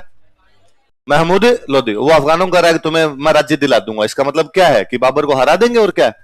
अच्छा, एक बाबर एक बड़ी शानदार सी बात लिखता है अपनी डायरी के अंदर, एक अलग सी बात लिखता है। बाबर कहता है कि मैं जब फरगना में बैठा था, कहां पर बैठा था? जब मैं फरगना में बैठा था तो एक दिन सांगा का एक दूत मेरे पास आया। किसका दूत? और सांगा के दूत ने मेरे को कहा कि भाई बाबर, मुझे सांगा ने भेजा है और सांगा को इब्राहिम लोदी तंग कर रहा है। कौन तंग कर रहा है? और सांगा की इब्राहिम लोदी खिलाफ पार नहीं पड़ रही, इसलिए सांगा ने तेरे को बुलाया कि भाई बाबर तू इंडिया पे आ जा, इंडिया पे आके इब्राहिम लोदी पर अटैक कर और सांगा तेरी पूरी सहायता करेगा। ऐसा कौन लिखता है? बाबर खुद लिखता है कि मुझे भारत पर हमला करने के लिए किसने बुलाया, किसके खिलाफ, और मैं आ गया सांगा के कहने पर। लेकिन पानीपत के पहले युद्ध में जब मैं इब्राहिम लोदी के खिलाफ लड़ रहा था, मैंने सांगा को खूब फोन मैसेज किए कि ला आप मिलकर लड़ते हैं, पर इसने सब जगह ब्लॉक ही मार दिया मेरे को, और ये मेरी सहायता करने के लिए नहीं आया। मैं इसको सबक सिखाना चाहता हूं। क्या करना चाहता हूं? तो बाबर इसका कारण ये लिखता है कि इसने वादा खिलाफी की है। क्या की है? मेरा प्रॉमिस तोड़ा इसने, मुझे बुलाया था लेकिन मेरा साथ देने के लिए नहीं आया। और अपनी किताब में लिखता है, बाबर ने डायरी लिखी थी खुद की। बाबर की डायरी का नाम है बाबरनामा। क्या नाम है? एक दिन मैंने आपको समझाया था। अपने राजस्थान में लिखते तब बोलते चरित, क्या हुआ करते? सुरजन चरित। किताब का नाम क्या है? और ये फारसी में लिखते तब इनके नाम होते बाबरनामा, हुमायूं नामा, अकबरनामा, ऐसे नाम होते। तो बाबरनामा में सांगा पर एक ब्लेम लगाता है, सांगा पर एक आरोप लगाता है कि सांगा ने उसे बुला तो लिया था लेकिन उसकी सहायता नहीं की थी। एक और लिख लो। बाबर ने सांगा पर वादा खिलाफी का आरोप लगाया था। Babur blamed Sanga for violating promise. Babur ने सांगा पर वादा खिलाफी का आरोप लगाया था। Babur blamed Sanga for violating promise. Babur ने सांगा पर वादा खिलाफी का आरोप लगाया था। Babur blamed Sanga for violating promise. Sanga पर किसका आरोप लगाया था? वादा खिलाफी का आरोप लगाया था। Blamed Sanga for violating promise. अच्छा, पर हम ये बात करते हैं कि इस बात पे हंसी सी आती है बात में कि पहली बात तो कि बाबर लिख रहा है कि सांगा किससे परेशान हो रखा था? इब्राहिम लोदी से। तो वो क्या ही परेशान होता, इब्राहिम लोदी उससे परेशान था। वो 1517-18 में इब्राहिम लोदी को 2 युद्धों में पीट चुका था और इब्राहिम लोदी की तो औकात ही नहीं थी कि इधर देखे, और इब्राहिम लोदी को उसकी सीमा में घुस घुस के मार रहा था। बाड़ी में युद्ध लड़के है, बाड़ी और आगरा 30-35 किलोमीटर के अंतर पे है। अगलों की राजधानी है आगरा और उनकी राजधानी के आसपास में जाके तबाह मचा के आता है उनकी। तो इब्राहिम लोदी के लिए तो क्या ही वो बुलाएगा। फिर दूसरी बड़ी बात, ये बात जो बाबर ने अपनी बुक में लिखी है, इसको बाबर के अलावा किसी ने नहीं लिखा। यदि इतनी बड़ी बात हुई होती कि सांगा ने बाबर को बुलाया होता तो बाबर का कोई ना कोई आसपास का इतिहासकार को, दूसरा मुस्लिम इतिहासकार इस बात को तो लिखता, कोई इंडिया वाला इतिहासकार भी इस बात को लिखता कि यार सांगा कितना निकम्मा राजा है कि उसने भारत पर आक्रमण के लिए किसको बुला लिया। यह बात केवल बाबर ने लिखी है, बाबर के अलावा यह बात कोई भी नहीं लिखता। तो फिर बाबर यह बात क्यों लिख देता है? तो अपने आप को जस्टिफाई कर रहा है। वो भाई अब डायरी लिख रहा है अपनी, तो भाई मैं हमला करने के लिए क्यों जा रहा हूं? तो कहता है इसका हमला करने का मेरा कारण यह है क्योंकि इसने मुझे बुला तो लिया था लेकिन मेरी सहायता नहीं की। तो ये कारण अपने सबसे लास्ट में लिखना है, पहले ऊपर वाले कारण लिखने, फिर एक ये लिखना है कि बाबर ने यह आरोप लगाया था कि मैं हमला क्यों कर रहा हूं, क्योंकि सांगा ने मेरा प्रॉमिस तोड़ा। तो क्या क्या कारण आप दोबारा बताओ? दोनों अपने साम्राज्य का, जो सांगा उसने दिल्ली के आसपास के, आगरा के पास के कौन से किले पे, अब वो किसके साथ गठबंधन कर रहा है? अफगानों के साथ। अफगानों का नेता कौन है? महमूद लोदी। किसका भाई है? और बाबर एक आरोप लगाता है कि इसने मुझे बुला लिया था लेकिन उस वादे को पूरा नहीं किया, पानीपत के पहले युद्ध में मेरी सहायता नहीं की। आई बात समझ में? अच्छा, अब भाई बयाना का युद्ध होता है 16 फरवरी और खानवा होता है आपका 17 मार्च। महीने भर का टाइम है। दोनों आगरा के बीच की सी लोकेशन पड़ती है। उधर बाबर अपना आगरा खाली करता है, आगरा खाली करके इधर खानवा में आके बैठता है। सांगा अपने पहले से यहां पे तैयार बैठा ही था। महीने भर दोनों ने तैयारी की। उधर बाबर अपनी तोपें लगा रहा है। भारत में, उत्तर भारत में सबसे पहले तोप यदि कोई लेके आया था तो वो कौन था? इससे पहले अपने यहां तोपों की लड़ाई नहीं थी, बारूद की लड़ाई अपने यहां पे थी नहीं। अपनी लड़ाइयां थी तीर कमान, तलवारें और भाले। भाला भाले से लड़ लेगा, तीर कमान वालों से लड़ लेंगे और तलवार वाले तलवार वालों से लड़ लेंगे। पहली बार बाबर भारत में, उत्तर भारत में तोपें लेके आया था, बारूद लेके आया था। तो उसने अपनी तोपों को एडजस्ट करना शुरू किया। बयाना के युद्ध में उसके खूब सारे सैनिक घायल हो गए थे, उनको उसने ठीक करवाना ठीक किया, शुरू किया उसने। अब यहाँ थोड़े थोड़े घायल वगैरह सब सही हो गए और बाबर को लगा कि अब अपने लड़ाई की जा सकती है। तो बाबर ने एक दिन अपने सारे सैनिकों को इकट्ठा किया और इकट्ठा करके कहा कि भाई कल अपने खानवा के मैदान में सांगा के खिलाफ लड़ेंगे, क्या तुम सब तैयार हो? हाउस द जोश? सबने कहा लो सर। ये जोश क्या हो रखा हमारा? तो बाबर ने कहा क्या बात करते हो यार, जोश लो क्यों रखा तुम्हारा, लड़ना क्यों नहीं चाहते? फौजियों के नहीं लड़ने के पीछे दो बड़े कारण।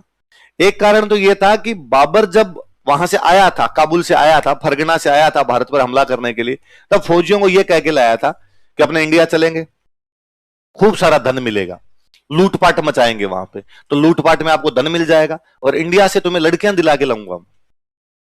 ये तो इंडिया से महिलाएं मिल जाएगी और एक इंडिया से अपने को क्या मिल जाएगा? धन मिल जाएगा, अपने जाएंगे और आएंगे। तो उन अफगानों के दिमाग में था, फौजियों के दिमाग में यह था, जो वहां से अफगानिस्तान से उसके साथ आए थे, इंडिया जाएंगे, महिलाएं उठा के लेके आ जाएंगे और धन लेके आ जाएंगे और फटाफट वापस आ जाएंगे। लेकिन बाबर वापस गया ही नहीं, बाबर यहीं बैठ गया। फौजियों को साल भर हो गया यहां बैठे हुए, 26 में आए थे, अब 27 आ गया। उनको अब घर की याद आ रही थी, चिट्ठी आई है, संदेश से आते हैं टाइप के कई गीत गाने पड़ रहे थे उनको। इसलिए फौजी कह रहे थे यार हमें वापस जाना, तेरे साथ यहां नहीं बैठना है। दूसरा बड़ा कारण, मुसलमान राजाओं की खासियत हुआ करती थी कि वो दुश्मन की जासूसी करवाते, और जब सांगा की जासूसी करवाई गई तब पता चला कि सांगा के एक पैर नहीं है, एक हाथ नहीं है, एक आंख नहीं है, एक कान नहीं है, 80 घाव थे उसके शरीर पे। कितने घाव थे? 80 घाव लगे थे तन में, फिर भी व्यथा नहीं थी मन में। तन पे कितने घाव थे? 80, लेकिन मन में किसी भी प्रकार की चिंता। इसलिए हरिवंश राय बच्चन बोल के गए कि मन के हारे हार है न मन के जीते। आपने यदि मन में ही सोच लिया मैं पास कर लूंगा एग्जाम, तब तो पास हो जाएगा, और पहले ही सोच लेते हैं अपनी पारे नहीं। तो फिर मारवाड़ी में कहावत है कि रोता जावे वे मरेड़ा का समाचार ले आवे। जो रोते हुए जाते हैं वो समाचार भी किसका लाते हैं? मृत्यु के समाचार लाते हैं। तो पहले घरों में किसी काम के लिए भेज दे कि जा वो फलाना काम करके आ, रोको, वो तो नहीं होगा, तो घर वाले मत जा, रुक जा, नहीं जाना, दूसरे भाई को भेज दिया करते। जब नीति खोटी है तो ये काम कभी भी नहीं होगा। तो सांगा वो आदमी जब 80 घाव लगे हुए उसके बावजूद लड़ने के लिए गया हुआ। तो सांगा के बारे में जब पता चला है, पता लगवाया उन लोगों ने, तो पता चला कि यार ये घायल है भयंकर, उसके बावजूद लड़ने के लिए आया हुआ है। और पता चला कि आज दिन तक इसके सामने जो गया है भगा भगा के मारा है उसको। तो सांगा बाबर ने जब पूछा क्यों नहीं लड़ना चाहते, तो फौजियों ने कहा कि भाई साहब ये जो सामने आ रहा है इसके हाथ नहीं, पैर नहीं, आंख नहीं, कान नहीं, उसके बावजूद लड़ने के लिए आ रहा, तो मिनख तो नहीं है, डाकी है, और इससे क्या लड़ेंगे अपने? आज दिन तक इसके सामने जो गया इसने भगा भगा के मारे। बाबर ने कहा नहीं नहीं ऐसी कोई बात नहीं। ऐसी क्या बात नहीं है? मेहंदी ख्वाजा सुल्तान मिर्जा वाला वीडियो देख ले तू, धोतियां पीछे रह गई थी वहां, थोड़े दिन पहले मारा अपने को तो पकड़ पकड़ के इसने। और भाई साहब इससे नहीं लड़ना, इससे लड़ोगे तो इसमें तेरा घाटा, उसका अपने मरमुरा जाएंगे। ये जितनी लुगाइयां हाथ आई है, जितने रुपए हाथ आए हैं, इनको लेते हैं और यहां से वापस जाते हैं। अपने नहीं लड़ाई करनी यहां पे, नहीं हंसने की बात नहीं। मैं इस पे गंभीर सोचता हूं हमेशा कि इस अफगानिस्तान साइड के लोग कितने जाहिल और गंवार थे, जिनको एक राजा ये कह के लाया था कि औरतें मिलेगी वो आ गए। इसे पता चलता है उनकी महिलाओं के प्रति कितनी बुरी सोच थी, आक्रांता दुर्दांत टाइप के लोग रहे होंगे, जो इस चक्कर में आए थे कि लड़कियां उठा के लाएंगे। और ये आज दिन तक दिखता है कि तालिबान वालों के कब्जा करने के बाद महिलाओं की हालत क्या है, दिल्ली फतवे जारी होते हैं। तो आप सोच लो जब 22-21वीं शताब्दी में आके भी कोई ये फतवे जारी कर देता है कि साहब लड़कियां स्कूल नहीं जाएगी, लड़कियां ये नहीं करेगी, ये नहीं करेगी, तो आज के 500 साल पहले तो कितने जंगली रहे होंगे। मिनखपना अभी तक नहीं है। अमेरिका जैसा भला अच्छा देश जब इनको नहीं सुधार पाया तो ये अपनी मौत ही मरेंगे कभी, और कोई इलाज नहीं है बाकी। तो बाबर ये कह के उन सैनिकों को लाया था। अब सैनिक वापस जाना चाहते थे, बाबर को लगार मरा दिया। यदि फौजी लड़ेंगे नहीं तो राजा किसके साथ लड़ेगा? तो बाबर को लगार सैनिकों को मोटिवेट किया जाए। तो बाबर सैनिकों को भाषण देता है एक शानदार सा, और बाबर ने कहा कि तुम क्या सोचते हो मैं खुद के लिए लड़ता हूं? फौजी ने कहा सोचते क्या, दिख रहा है। तुम क्या सोचते हो मैं साम्राज्य विस्तार के लिए लड़ता हूं? हाँ साम्राज्य विस्तार के लिए लड़ रहे हो तुम। और बाबर ने कहा कि नहीं तुम गलत सोचते हो। ना बाबर खुद के लिए लड़ रहा है, ना बाबर साम्राज्य विस्तार के लिए लड़ रहा है। अल्लाह ताला ने बाबर को फरमाया है कि इस्लाम की पताका इस छोर से उस छोर तक फहरानी है। मैं पहाड़ों पे, घाटियों पे, मरुस्थलों पे, मैदानों में सब जगह इस्लाम का झंडा फहराना चाहता हूं। मैं जिहाद करना चाहता हूं। क्या करना चाहता हूं? जो धर्म के लिए लड़ाइयां होती हैं उन लड़ाइयों को क्या बोला करते थे? मैं जिहाद करना चाहता हूं। तुम नहीं जानते ये सांगा कितना बड़ा काफिर राजा है। काफिर मतलब जो मूर्ति पूजा करते, ये काफिर राजा है। और ये जब हिंदुस्तान के अंदर अपनी सेना लेके निकलता है तो इसके डर के मारे 300 मुसलमानों के झंडे झुक जाते हैं। ये भारत के अंदर मुसलमानों को तंग करता है। यदि तुम लड़ोगे मेरे साथ तो वेल एंड गुड, यदि तुम नहीं लड़ोगे तो बाबर अकेला लड़ेगा, बाबर अकेला जिहाद करेगा। यदि बाबर जिंदा रहा तो बाबर गाजी बन जाएगा। क्या बन जाएगा? वे मुस्लिम योद्धा जो धर्म के लिए लड़ते हैं उन योद्धाओं को क्या कहते? जो युद्ध होता है युद्ध को तो बोलते जिहाद। जो योद्धा होते हैं उनको क्या बोलते? अगर बाबर जिंदा रहा तो बाबर गाजी बन जाएगा, बाबर मर भी गया तो बाबर शहीद होगा, बाबर जन्नत जाएगा। जन्नत में 72 हूरें बाबर का इंतजार कर रही है। ऐसे ढंग के भाषण दिए तब सैनिकों को थोड़ा थोड़ा जोश आया, कईयों के बाल खड़े होने शुरू हुए। बाबर को लगा अब की बार सही है। पर बाबर ने कहा आप बताओ लड़ोगे कि नहीं लड़ोगे? इतने में एक फौज साहब खड़े, रुक रुक रुक रुक, दारूड़ी है। बाबर ढंग का दारूड़िया था, वो सारे दिन पिया करता था। उसकी बाबरनामा उठा के देख लो, पन्ने पन्ने से शराब शराब टपक रही है उसके। तो ऐसे मतलब सुबह सुबह उठान, मूड तो नहीं था पर शरीर टूट रहा था। फिर क्या करता, फिर मैंने 2 पैक लिए। दोपहर के खाने के टाइम एक रिश्तेदार आ गए थे, रिश्तेदारों को सूखा खाना तो कैसे खिलाता, उनके चक्कर में 2 पैक और लिए। शाम को तो मौसम ही थोड़ा ठंडा हो गया था, फिर तो लेने ही पड़ते हैं पैक। सारे दिन पिया करता था। मतलब 2, बाबर और जहांगीर मुगलों में भयंकर दारूड़ी हुए हैं और दोनों ने डायरियां लिखी है कि मुगल बादशाहों में कौन से मुगल बादशाहों ने अपनी खुद की किताबें लिखी है, अपने खुद उन्होंने डायरियां लिखी। तो कौन कौन है? और दोनों क्या थे? तो जहांगीर के सीधे सीधे स्टेटमेंट है कि जहांगीर राजवाज करता नहीं था। जहांगीर के टाइम में शासन संभालती उसकी रानी नूरजहां। कौन संभालती? तो जहांगीर तो अपनी बुक में ढंग से लिखता है कि मैं दिन में 14 पैक लेता हूं, शाम को 6, 20 पैक ले लेता हूं मैं डेली के। और वो लिखता हो रहा कि पहले मैं नहीं पिया करता था। फिर एक बार मैं कहीं शिकार खेलने के लिए गया हुआ था और वहां बहुत भयंकर थक गया था और थका हुआ मैं पड़ा था। वहां पे कुछ राजस्थान के लोग मेरे साथ में थे। उन्होंने मुझे कहा एक लिटिल अभी एनर्जी नहीं आ जाए ना, और मैंने एनर्जी महसूस की शरीर में। फिर मुझे ये राज मिल गया था कि यार थकान दूर करने के लिए क्या किया जाना चाहिए। तो अपनी उसका तो फेमस डायलॉग है कि 1 बोतल शराब होवे, आधा किलो कबाब होवे। 1 बोतल शराब हो, आधा किलो मांस मिल जाए। 1 बोतल शराब होवे, आधा किलो कबाब होवे। राज नूर जहांदा होवे। राज किसका हो? पावे खरा होवे चे पावे खराब होवे, भले अच्छा हो भले ही बुरा हो, राज किसका होना चाहिए? नूर जहां। फिर अपने को बोतल और कबाब के अलावा कुछ भी। तो बाबर जब ये भाषण दे रहा था तब भी उसके हाथ में गिलास ही था। तो एक फौजी साहब खड़े हुए, फौजी साहब ने कहा दारूड़ी है, तू तो कम से कम इस्लाम की, अल्लाह की, कुरान की, मजहब की बातें मत ही किया कर। कुरान शरीफ ये भी फरमाती है कि किसी भी मुसलमान के लिए शराब पीना हराम है, और तुम डेली दारू पीता है। और बाबर को लगा मरा दिया। बाबर ने गिलास हाथ में, बाबर ने फेंक दिया। बाबर ने कहा बाबर कसम खाता है कि आज के बाद शराब के हाथ नहीं लगाएगा। लोगों ने कहा साहब अंदर पेटी पड़ी है एक। बाबर ने कहा फेंक दो, सारी की सारी फेंक दो। बाबर सारी शराब फेंकवा देता है।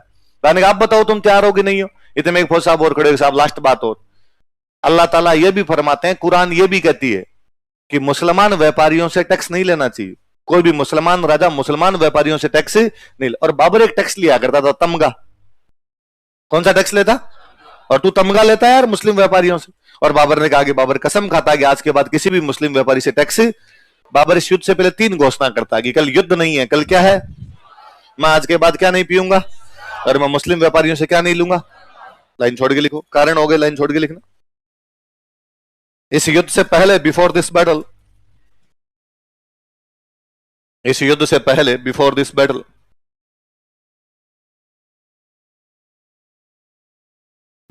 बाबर ने जिहाद की घोषणा की। बाबर डिक्लेयर्ड जिहाद।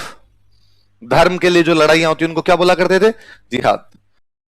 बाबर ने जिहाद की घोषणा की। बाबर डिक्लेयर्ड जिहाद। बाबर ने जिहाद की घोषणा की। बाबर डिक्लेयर्ड जिहाद। उसने मुस्लिम व्यापारियों का तमगा कर हटा दिया। ही रिमूव्ड तमगा टैक्स ऑन मुस्लिम मर्चेंट्स। उसने मुस्लिम व्यापारियों का तमगा कर हटा दिया। ही रिमूव्ड तमगा टैक्स ऑन मुस्लिम मर्चेंट्स। उसने मुस्लिम व्यापारियों का तमगा कर हटा दिया। ही रिमूव्ड तमगा टैक्स ऑन मुस्लिम मर्चेंट्स। उसने शराब नहीं पीने की प्रतिज्ञा की। He took resolution not to take liquor. He took resolution not to take liquor. जैसे दारूडी है, हर 1 जनवरी को लेते हैं कि कल से बंद है? बस आज न्यू ईयर, आज भी लेते हैं। जिम जाएंगे कल से। मुझे जिम वाला धंधा सबसे अच्छा लगता है कि उसमें हर आदमी गुप्त दान दे के आता है। बस उनको पैसे दे के आने होते हैं, बाद में कुछ जाता तो है नहीं। तो क्या नहीं पीने की कसम खाई उसने? चला, तो 3 बातें किसकी घोषणा की? जिहाद। कौन सा कर हटा दिया? और क्या नहीं पीने की कसमें खाई? अच्छा। सांगा इंटेलिजेंट बंदा है, सांगा भी जानता है कि इस बार बड़ी लड़ाई हो सकती है अपनी, दिल्ली आगरा पे कब्जा करने जा रहे हैं अपने इस बार। तो उसने राजस्थान के सारे राजाओं को लेटर लिखे, और लेटर लिखे अब सारे आ जाओ, जीतेंगे इस बार ढंग से, और जीतने के बाद में सबको हिस्सा मिलेगा अपने। तो सारे सारे राजाओं को लेटर लिख के कौन से युद्ध में सहायता के लिए बुलाया? लाइन चेंज कर लिखो। सांगा ने राजस्थान के लगभग सभी राजाओं को पत्र लिखे। Sanga wrote letters to almost all kings of Rajasthan.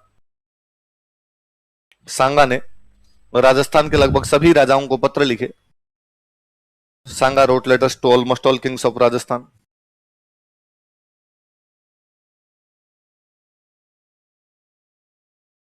तथा सहायता की मांग की, डिमांड एंड हेल्प। तथा सहायता की मांग की, डिमांड एंड हेल्प।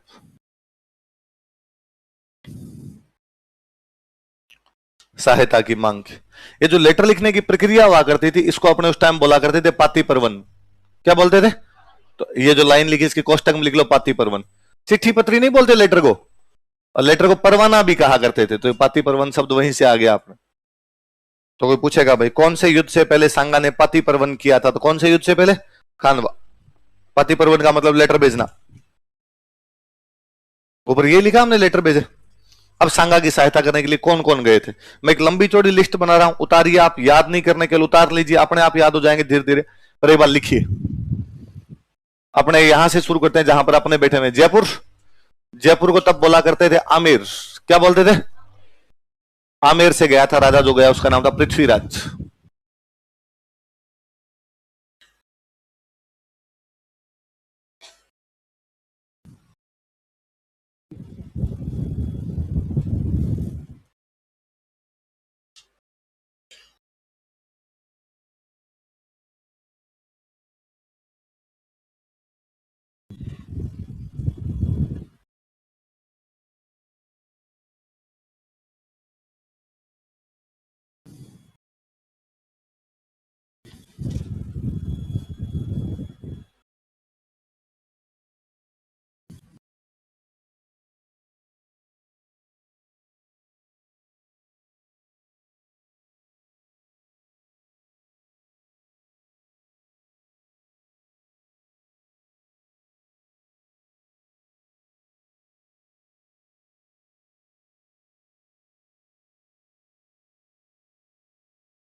उतारो देखिए नाम एक बार,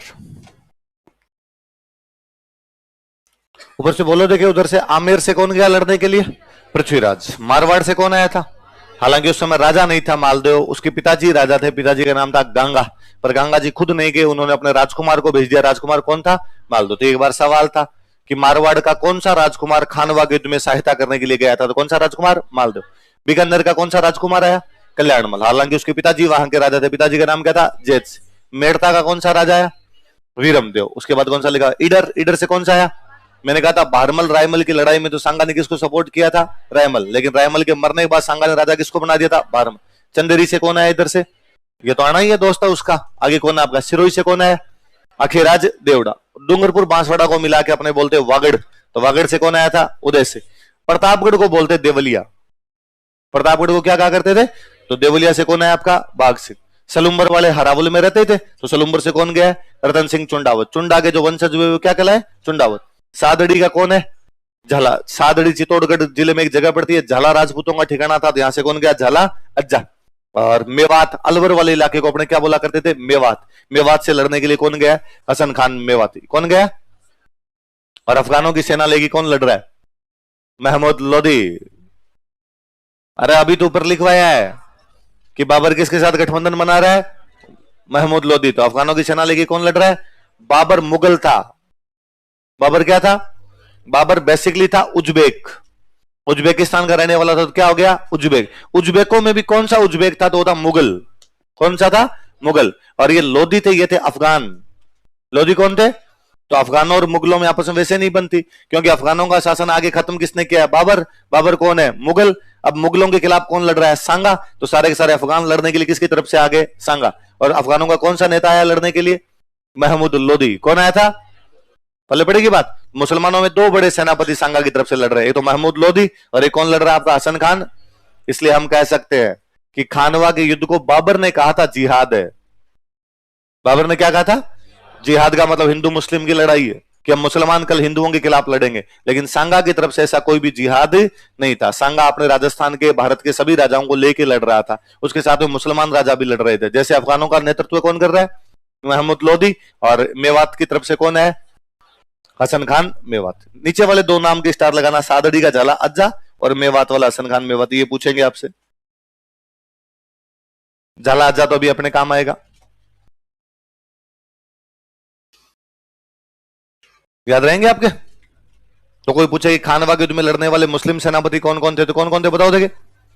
हसन खान मेवाती और महमूद। ऊपर लिख लिया ना महमूद लोदी का नाम, वापस क्यों लिखना है? अब सुनना दे। इधर आपके बाबर की सेना पड़ी है,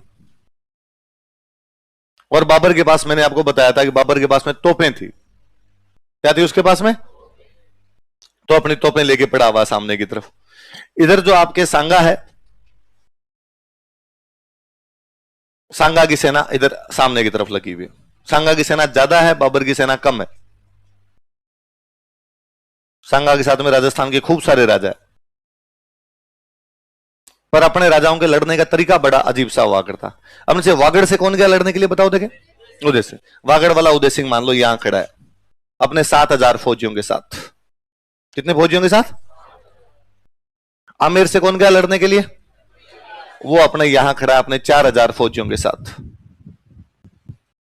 हरावल में हमेशा कौन रहते? तो सलुम्बर वाले यहां बीचों बीच खड़े एकदम, यहां सलुम्बर वाले। अब ये सब जगह, यहां पे कोई खड़ा है मान लो मालदेव, यहां पर एकदम बीचों बीच खुद सांगा खड़ा था। यहां पर जो है आपका मान लो अखेराज देवड़ा, यहां पर आपका कल्याणमल, यहां पे वीरम देव, यहां पे मेदिनी राय, यूं सब लोग अपने अपने लोकेशन लेके खड़े। पर अपने राजाओं में एक सिस्टम था कि वागड़ वाला उदय सिंह मान लो 7,000 बंदे लेके आए। कितने बंदे लेके आए? तो ये 7,000 सैनिक किसका ऑर्डर फॉलो करेंगे? फिर अपने राजा खुद युद्ध लड़ने के लिए जाते सारे। अब मान लो युद्ध शुरू हुआ, और युद्ध शुरू होने के 5 मिनट के अंदर ही उदय सिंह मर गया। गोली लग सकती है ना कहीं भी, तीर तो किसी के भी लग सकता है। ये तो है नहीं कि भाई आप सेनापति हो तो आपके बाद में लगेगी और सैनिक को तो पहले लग जाए, किसी के भी लग सकती है। अब यदि ये मर गया 7 मिनट के अंदर, ये मर गया, तो ये जो 7,000 फौजी युद्ध नहीं करेंगे ये बार। भाई हम जिसके साथ आए थे वो तो मर गया, अब हमें ऑर्डर कौन दे? हम और किसी का ऑर्डर फॉलो नहीं करते।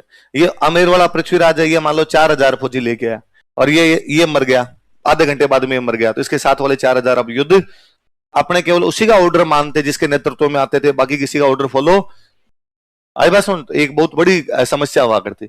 इधर बाबर के पास में तोपें, अपने वालों की तोपें देखी हुई नहीं है, इससे पहले कभी तोपों की लड़ाई नहीं लड़ी। इसलिए जैसे ही बाबर ने उधर से तोपें चलानी शुरू की और आगे से बंदे मरने लगे, इनके कई देर तो यही नहीं समझ में आई कि आग आ कहां से रही है। इनको कई देर तो ये लगा कि आज युद्ध में आते टाइम माता जी के हाथ नहीं जोड़ गया है, कोई भूमियों सा नहीं सिमर के। उन्होंने कई देर तो वैसे हाथ जोड़े कि जाते ही नारियल चढ़ा देंगे, आपके नारियल चढ़ा देंगे जाते ही, प्लीज अभी अभी तो एक बार आग बंद करो। इतने में इनके समझ में आया इस आग में बंदे मर रहे हैं अपने, आगे के 5 बंदे मर गए, आगे के 7 बंदे मर गए, तो इन्होंने साइडों में होकर लड़ना शुरू किया। पर इतने में आगे आगे वाले सेनापति मरने लगे, सेनापति मरने लगे तो सेना बाहर निकलने लग गई। जिसका भी सेनापति मरता वो सेना बाहर की तरफ चली जाती। दूसरा बड़ा कारण, अपने यहाँ पे राजा लड़ते हाथियों पे। कैसे लड़ते? हाथी थे अपने, इसमें कोई बड़ी बात नहीं। हाथी क्यों लेके जाते थे? भारत में घोड़े थे ही कम, भारत में ज्यादा होते ही क्या थे? हाथी। जो जहां पे होगा उसी पे तो बैठ के लड़ोगे आप। बाहर की तरफ घोड़े ज्यादा थे, वो घोड़ों पे आते, अपने तरफ हाथी ज्यादा थे, तो अपने किस पे लड़ते? हाथियों। अपनी अपनी लड़ाइयां होती तब तो हाथी वर्सेज हाथी है, कोई दिक्कत नहीं है। पर जब हाथी वर्सेज घोड़ा होगा तब दिक्कत आएगी। दिक्कत दूसरी ये कि बेचारे हाथियों ने भी तो तोपें नहीं देखी थी, उनके भी तो आउट ऑफ सिलेबस था मामला, इसलिए जोर से धमाके होने शुरू हुए, तो हाथी वो हो गए, वो भयंकर तरीके से पागल हो गए हाथी, और पागल हाथियों ने अपनी सेना को मारना शुरू कर दिया। भागने शुरू हुए। जानवर भागेगा तो जो पेड़ के अंदर आएगा उसको मारेगा, जानवर कहां देखे। हाथियों से जनता मर रही, सेनापतियों के घायल होने की वजह से बाहर निकल रहे हैं, तोपों की वजह से मर रहे हैं, और सेना में बिखराव भयंकर तरीके से। तो सांगा ने अपने हाथी चलाने वाले कहा कि मुझे यहां ले जाके खड़ा कर, सबसे आगे, मैं सबसे आगे जाके लड़ूंगा। ये पास में इधर मालदेव और अखिराज देवड़ा ये खड़े थे। इन दोनों ने समझा कि सर आगे मत जाओ, और यदि आप आगे जाओगे तो आप राजा हो, आपकी यदि गोली लग गई कोई, आपके यदि तीर लग गया तो बाद में तो पूरी सेना ही नहीं लड़ेगी, लोगों को पता चलेगा राजा मर गया, सेना वैसे निकल जाएगी। सांगन का नहीं, नहीं लगेगा, मेरे चिंता मत करो, तुम आगे ले जा खड़ा कर दो मुझे। मैं यदि आगे खड़ा रहूंगा तो सेना में कॉन्फिडेंस रहेगा, सेना जो भाग रही है इधर उधर उसको लगेगा राजा जी खुद आगे जाके लड़ रहे हैं, तो बाद लड़ लेंगे ढंग से। तो सांगा को आगे आगे ले जा खड़ा कर दिया, एक बार वापस कंडीशन बराबर के अंदर लेके सांगा खुद, मतलब आप, मैं तो कई बार हैरान रहता हूं इस बात पे, उसके हाथ नहीं पैर नहीं, उसके बाद वो आगे आगे चला गया। उसके मन में ऐसी कोई चिंता नहीं है कि मुझे मार देंगे और कर देंगे, मरेंगे तो मरेंगे क्या, वैसे हाथ में पैर तो वैसे नहीं है अपने, तो लड़े तो सही कम से कम आगे की तरफ जाके। अब वो सबसे आगे आ गया। बाबर इस बात को बहुत अच्छे से जानता था कि यदि सांगा को मार दिया तो पीछे भले लाख है भले 50,000 है, एक भी नहीं लड़ेगा इनमें से। इसलिए बाबर ने अपनी एक पूरी टुकड़ी, तीर कमान चलाने वालों की पूरी टुकड़ी कहा कि केवल सांगा पे हमले करने और किसी पे नहीं करते। उस टुकड़ी ने भी कहा भाई सांगा यदि आ गया, इसका मतलब ये नहीं सांगा अकेला है, उसके आसपास में कवर है, उनकी सेना भी तो साथ में बढ़ी होगी आगे, और नहीं मार सकते इसको, और अपने मर जाएंगे सारे। सांगा, बाबर ने कहा कि भले 1,000 फौजी उतारे जाए, 1,000 के 1,000 मर जाए, कोई दिक्कत नहीं है, एक सांगा मरना चाहिए, एक तीर तो निशाने पे लगेगा किसी ना किसी का, इतने में अपना काम हो जाएगा। अब वो लगातार सांगा ही सांगा पे तीरों की बौछार भी, वो आगे आगे जा खड़ा। फिर हाथी की समस्या, हाथी पे बंदा दूर से दिखता है, निशाना सटीक लग जाता है, घोड़े पे और निशाना लगे नहीं भाई, दब जाओ आप घोड़ों के बीच में, हाथी तो ऊपर से दिख रहा है आपको कि फलाना आदमी हाथी पे। फिर राजा मुकुट वुकुट पहन के बैठता तो और पता चलता कि अब ये राजा ही है अपने आप में। तो एक तीर लगा सांगा के, तीर लगा तो मरा वो फिर भी नहीं, पर वो हाथी में गिर गया ऊपर। हाथी में बैठने की जगह होती है होदा, जिसको बोलते हैं होदा, उस होदे में गिर गया।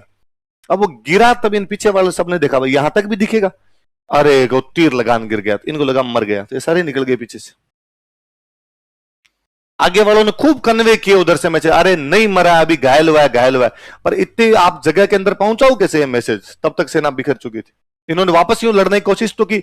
अब यहां मेवाड़ में एक रिवाज था कि जब भी राजा किसी भी कारण से घायल हो जाए, राजा ना लड़ पाए, या राजा को किसी भी कारण से युद्ध का मैदान छोड़ना पड़े, तो सादड़ी का झाला राजा वाला मुकुट पहन के लड़ेगा।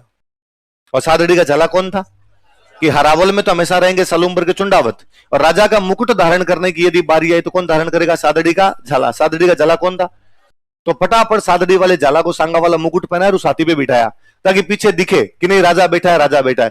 लेकिन मिसकम्युनिकेशन इतना फैला कि वो इनके समझ में नहीं आई सेना के कि कौन बचा हुआ है कौन नहीं है, सेना वहां से निकल गई। बाबर बहुत इजीली युद्ध जीत जाता दोपहर तक, कि उसको ज्यादा संघर्ष से नहीं करना पड़ा था। इनके आपस में कोऑर्डिनेशन में कमी आ गई थी, उस कोऑर्डिनेशन की वजह से जीत जात गया था वो। यहां पे लिखो, घायल होने के कारण सांगा को युद्ध भूमि से बाहर जाना पड़ा। Due to injury Sanga had to move out from battlefield. घायल होने के कारण सांगा को युद्ध भूमि से बाहर जाना पड़ा due to injury. Sangha had to move out from battlefield. घायल होने के कारण सांगा को युद्ध भूमि से बाहर जाना पड़ा due to injury. Sanga had to move out from battlefield. अतः सादड़ी के झाला अज्जा ने युद्ध का नेतृत्व किया. So Jhala Ajja of Sadri led battle.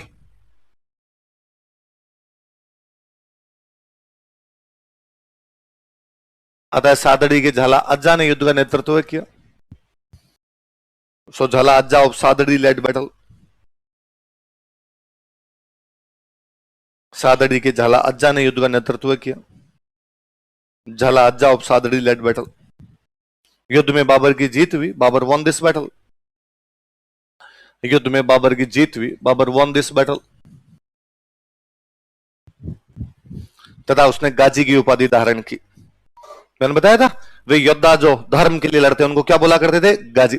तथा उसने गाजी की उपाधि धारण की. And he adopted title of Ghazi. उसने कहा मैंने काफिरों को मारा, आज गाजी हूं मैं. तथा उसने गाजी की उपाधि धारण की. And he adopted title of Ghazi. कौन सी उपाधि धारण की? गाजी. तो कोई पूछेगा भाई बाबर ने कौन सा युद्ध जीतने के बाद गाजी की उपाधि धारण की थी? खानवा. खानवा जीतने के बाद. अपना सवाल वही बने कि खानवा में सांगा क्यों हार गया था? सांगा की हार के कारण क्या थे? लिखो सांगा की हार के कारण.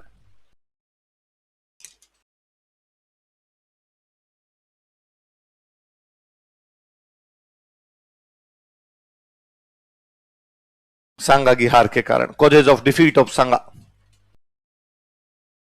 Causes of defeat of Sanga. ये तो सिंपल सा कारण ये है कि सांगा की सेना में कोऑर्डिनेशन नहीं है. यूनिटी नाम की जो चीज होती है किसी सेना के अंदर वो नहीं. थाने में थानेदार एक होना चाहिए, बाकी सब सिपाही होने चाहिए. अपने यहां थाने में सारे थानेदार थे. कोई भी दूसरे का ऑर्डर मानने के लिए तैयार है. आप जब आगे पबेट पढ़ोगे तब आप एक सिद्धांत पढ़ोगे, आदेश की एकता, यूनिफॉर्मिटी ऑफ ऑर्डर. कि ऑर्डर जो होते हैं उनके अंदर क्या होनी चाहिए? हमेशा यूनिफॉर्मिटी होनी चाहिए. ऊपर से जो ऑर्डर है वो लास्ट तक वो सेम कन्वे होना चाहिए. उसी ऑर्डर को सब फॉलो करने चाहिए. अपने यहां पे ऑर्डर फॉलो नहीं हो रहा था. लिखो सांगा की सेना में एकता की कमी थी. सांगा की सेना में एकता की कमी थी. There was lack of unity in Sanga's army.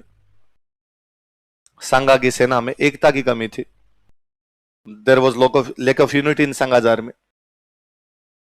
कुल मिला के इतने सारे लोग लड़ने के लिए गए थे, एकता नहीं गई. एकता और चली जाती तो सांगा नहीं हारता. वो पता नहीं कहां रह गई थी उस दिन. क्या लिखा है? सांगा की सेना में, इसी में कंटिन्यू करना.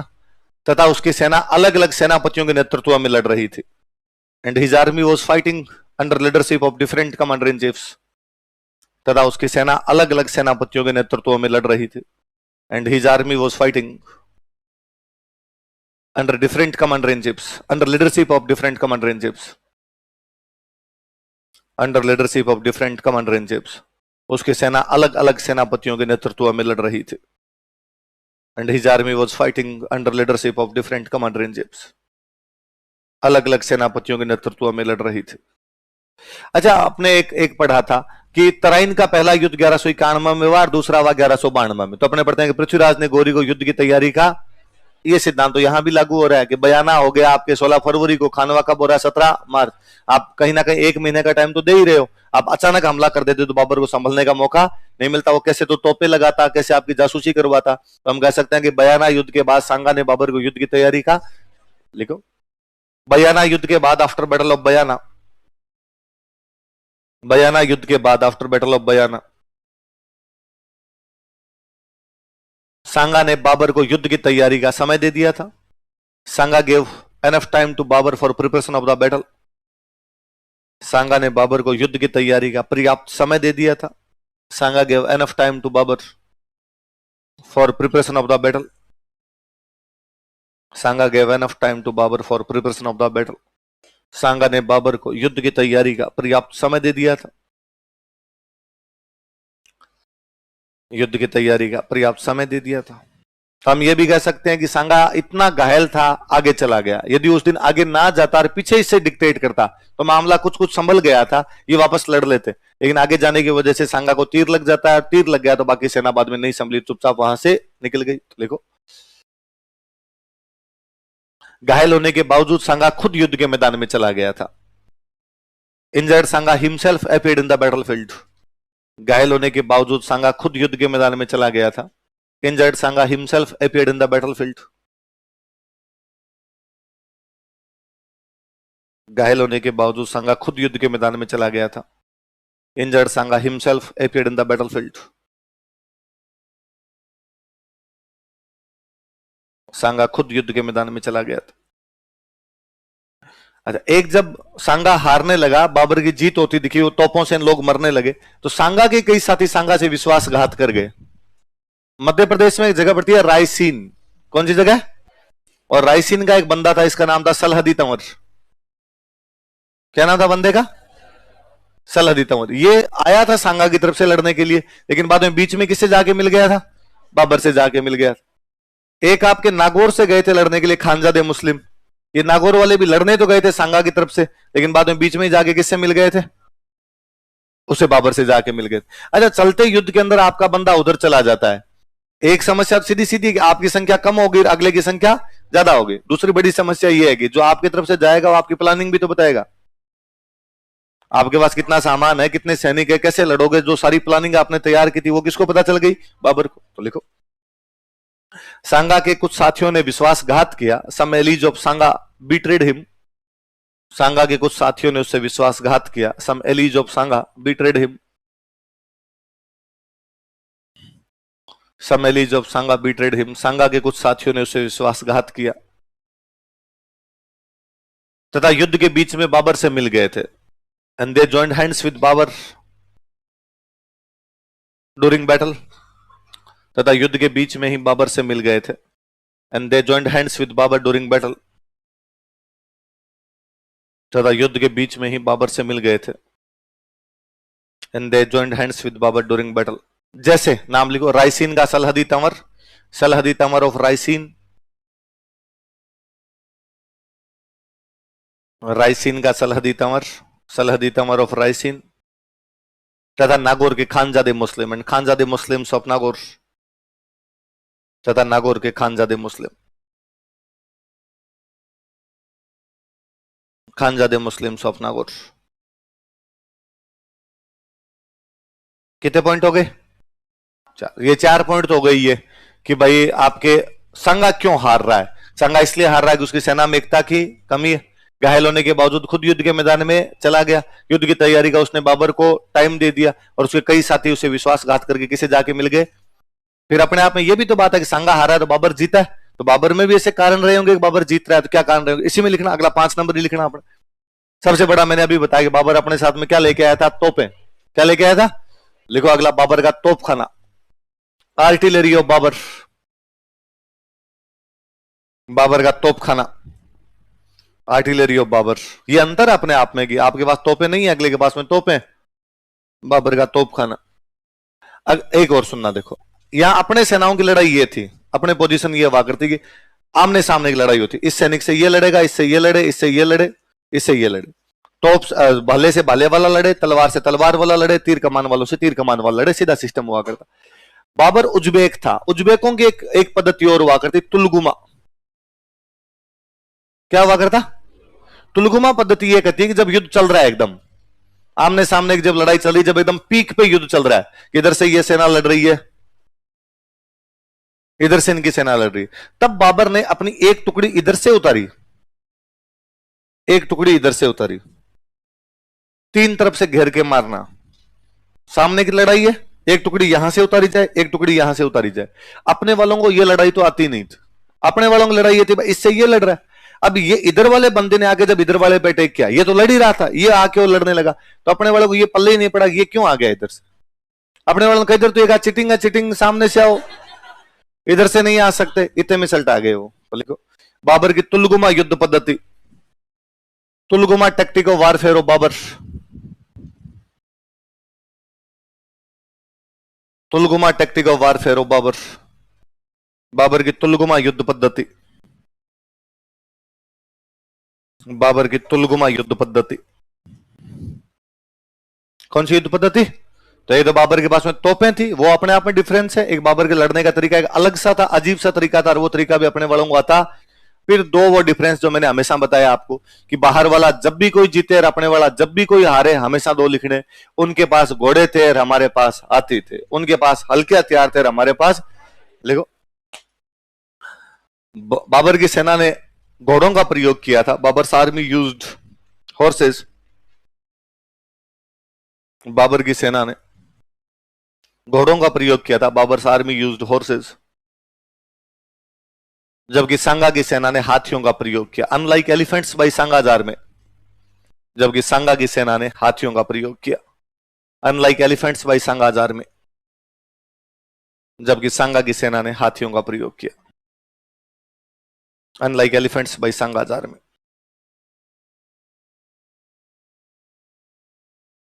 एक लास्ट और लिख लो। बाबर के सैनिकों ने सांगा के सैनिकों की अपेक्षा हल्के हथियारों का प्रयोग किया था। Babur soldiers used lighter weapons than Sanga soldiers. Babur के सैनिकों ने सांगा के सैनिकों की अपेक्षा हल्के हथियारों का प्रयोग किया था। Babur soldiers used lighter weapons than Sanga soldiers.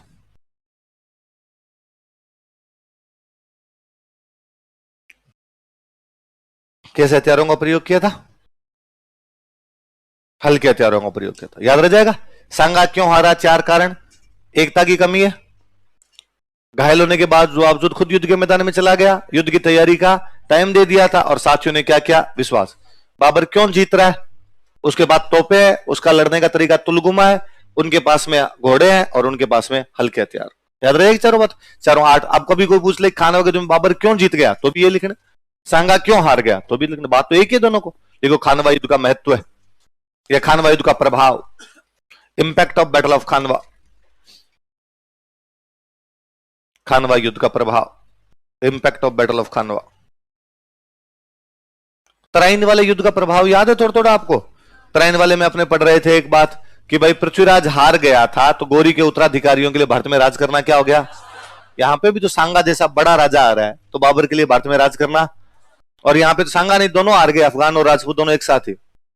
इस युद्ध में अफगान भी तो थे, महमूद लोदी ये भी साथ में थे। बाबर जब भारत में है तो भारत में दो बड़ी शक्तियां हैं, या तो इब्राहिम लोदी है जो दिल्ली आगरा पे कब्जा किया बैठा है, या सांगा है जो राजस्थान के लगभग हिस्से पे कब्जा किया बैठा है। अब उसने एक साथ ही हरा दिए। खानवा युद्ध में अफगान भी हार गए, खानवा युद्ध में राजपूत भी हार गए। तो बाबर के लिए भारत में राज करना आसान हो गया, कठिन हो गया? मान लो इस युद्ध में सांगा नहीं हारे, तो क्या बाबर भारत पे कब्जा करे? वो भगा दे इसी युद्ध के अंदर उसको। तो लिखो, अफगानों तथा राजपूतों को हराने के बाद, after defeating Afghan and Rajput, अफगानों तथा राजपूतों को हराने के बाद, after defeating Afghan and Rajput,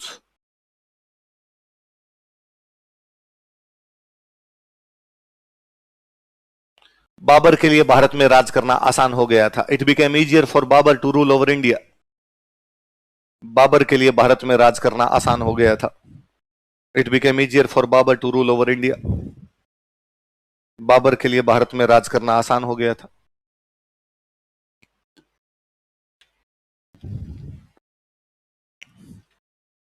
it became easier for Babur to rule over India. Babur के लिए भारत में राज करना क्या हो गया था? आसान हो गया था। किस किस को हराने के बाद में? अफगानों को हराने के बाद में और राजपूतों को हराने के बाद में। ये तो बाबर की तरफ से अच्छी बात हुई। अच्छा, इधर से क्या बात होती है? तो खानवा अंतिम लड़ाई है जिसमें राजस्थान के राजपूत एक होकर लड़े थे। खानवा के बाद में राजस्थान के राजपूतों में ऐसी एकता दोबारा कभी भी नहीं देखेगी। लिखो, खानवा अंतिम युद्ध था। खानवा वो लास्ट बैटल।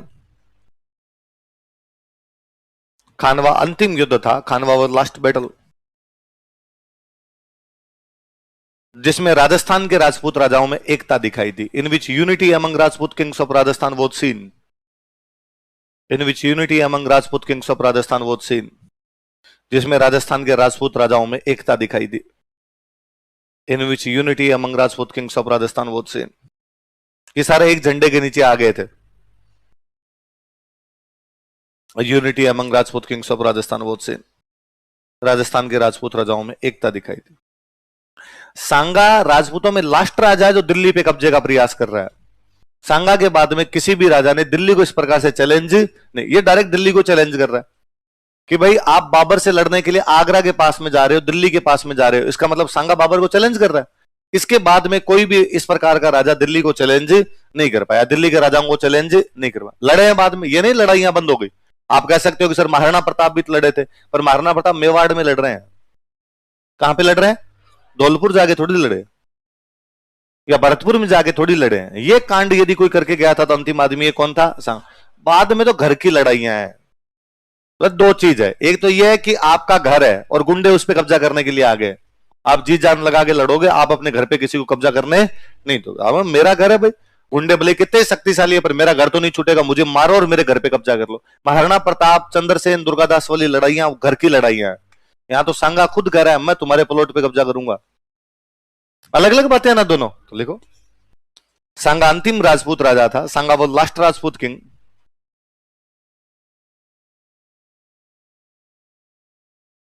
सांगा अंतिम राजपूत राजा था, सांगा वो लास्ट राजपूत किंग। हाँ, अंतिम राजपूत राजा था।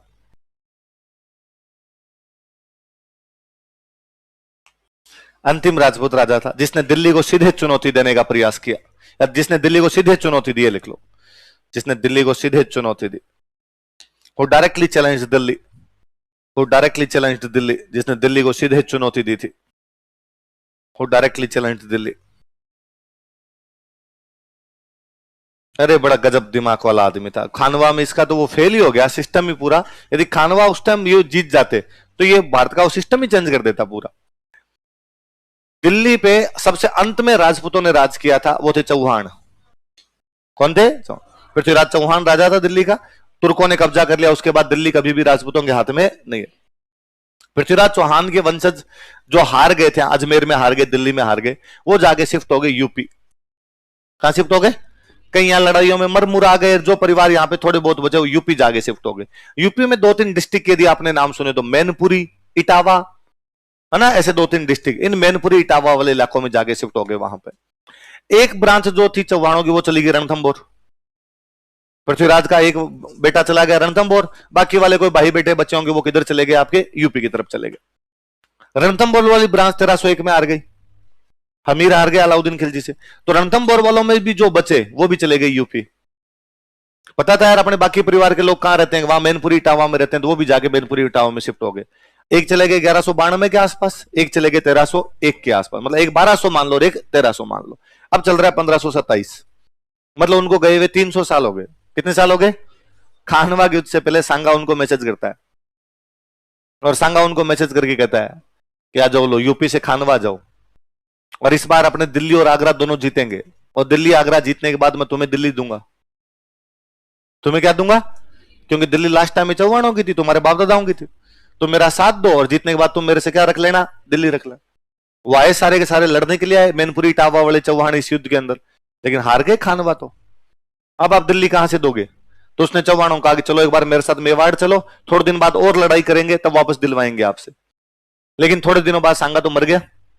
अब जब यहां लेके आए तो उन चौहानों ने कहा भाई हमारा घर तो छूट गया, अब हमें क्या किया जाए? तो एक बार रहने के लिए मैं मेवाड़ में जगह दे रहा हूं, बाद में और लड़ेंगे तब अपने देखेंगे, एक बार मेवाड़ में रुक जाओ आप। तो चौहान मेवाड़ में रहने लग गए। कहां से आए थे वो? यूपी। कहां से आए थे? यूपी, मैनपुरी इटावा से। यूपी अपने से पूर्वी दिशा में पड़ता है, पश्चिम में? पूर्वी। अपना पश्चिम है, तो वो कौन सी दिशा में हो गए? पूर्वी। आज भी मेवाड़ में उन चौहानों को कहते हैं Purvia Chauhan.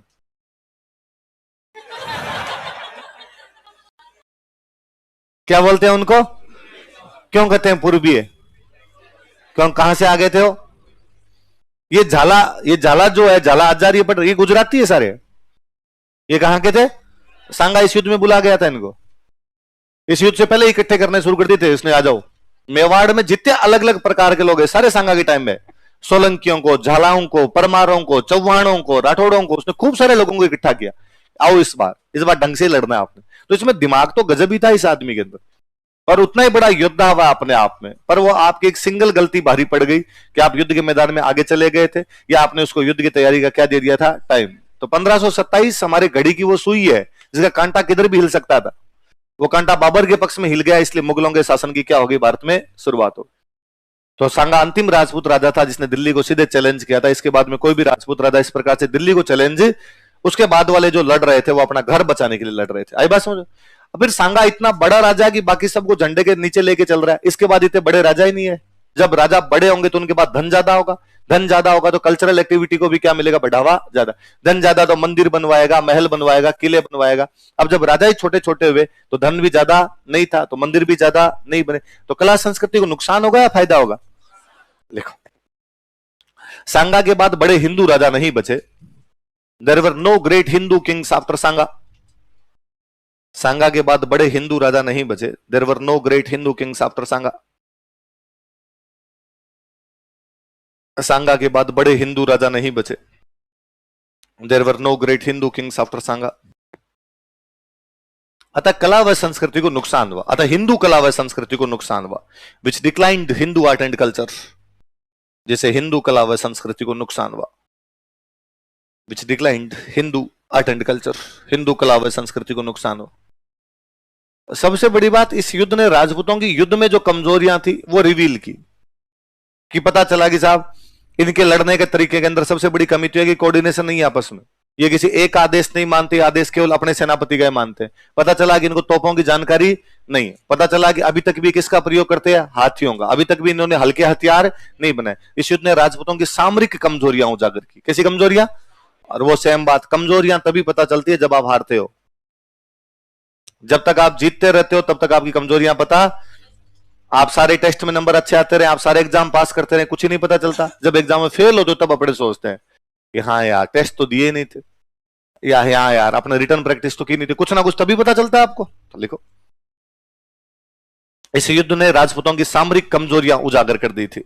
This battle revealed strategic weaknesses of राजपूत्स।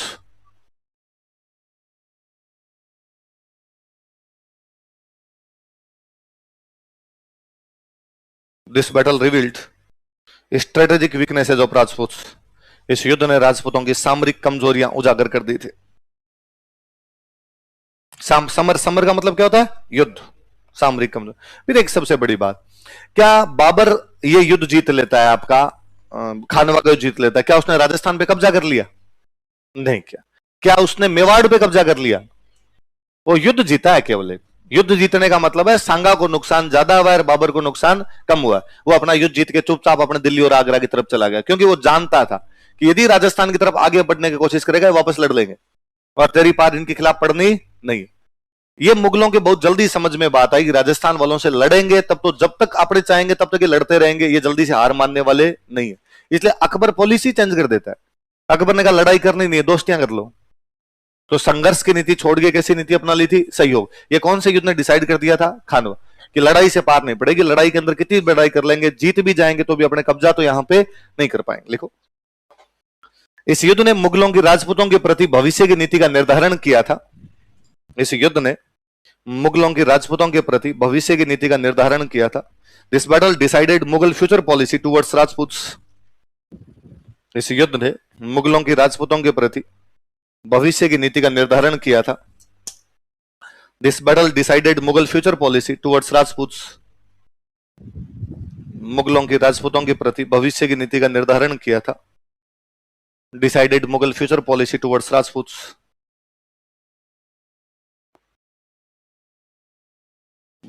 भविष्य की नीति का निर्धारण किया था। इसी में कंटिन्यू करना। तथा कालांतर में and later on,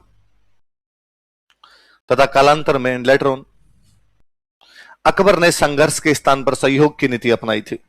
Akbar adopted coordination policy in place of struggle. Akbar ने संघर्ष के स्थान पर सहयोग की नीति अपनाई थी। Akbar adopted coordination policy in place of struggle. संघर्ष के स्थान पर सहयोग की नीति अपनाई थी। Adopted coordination policy in place of struggle. याद करके ना, कल पढ़ेंगे।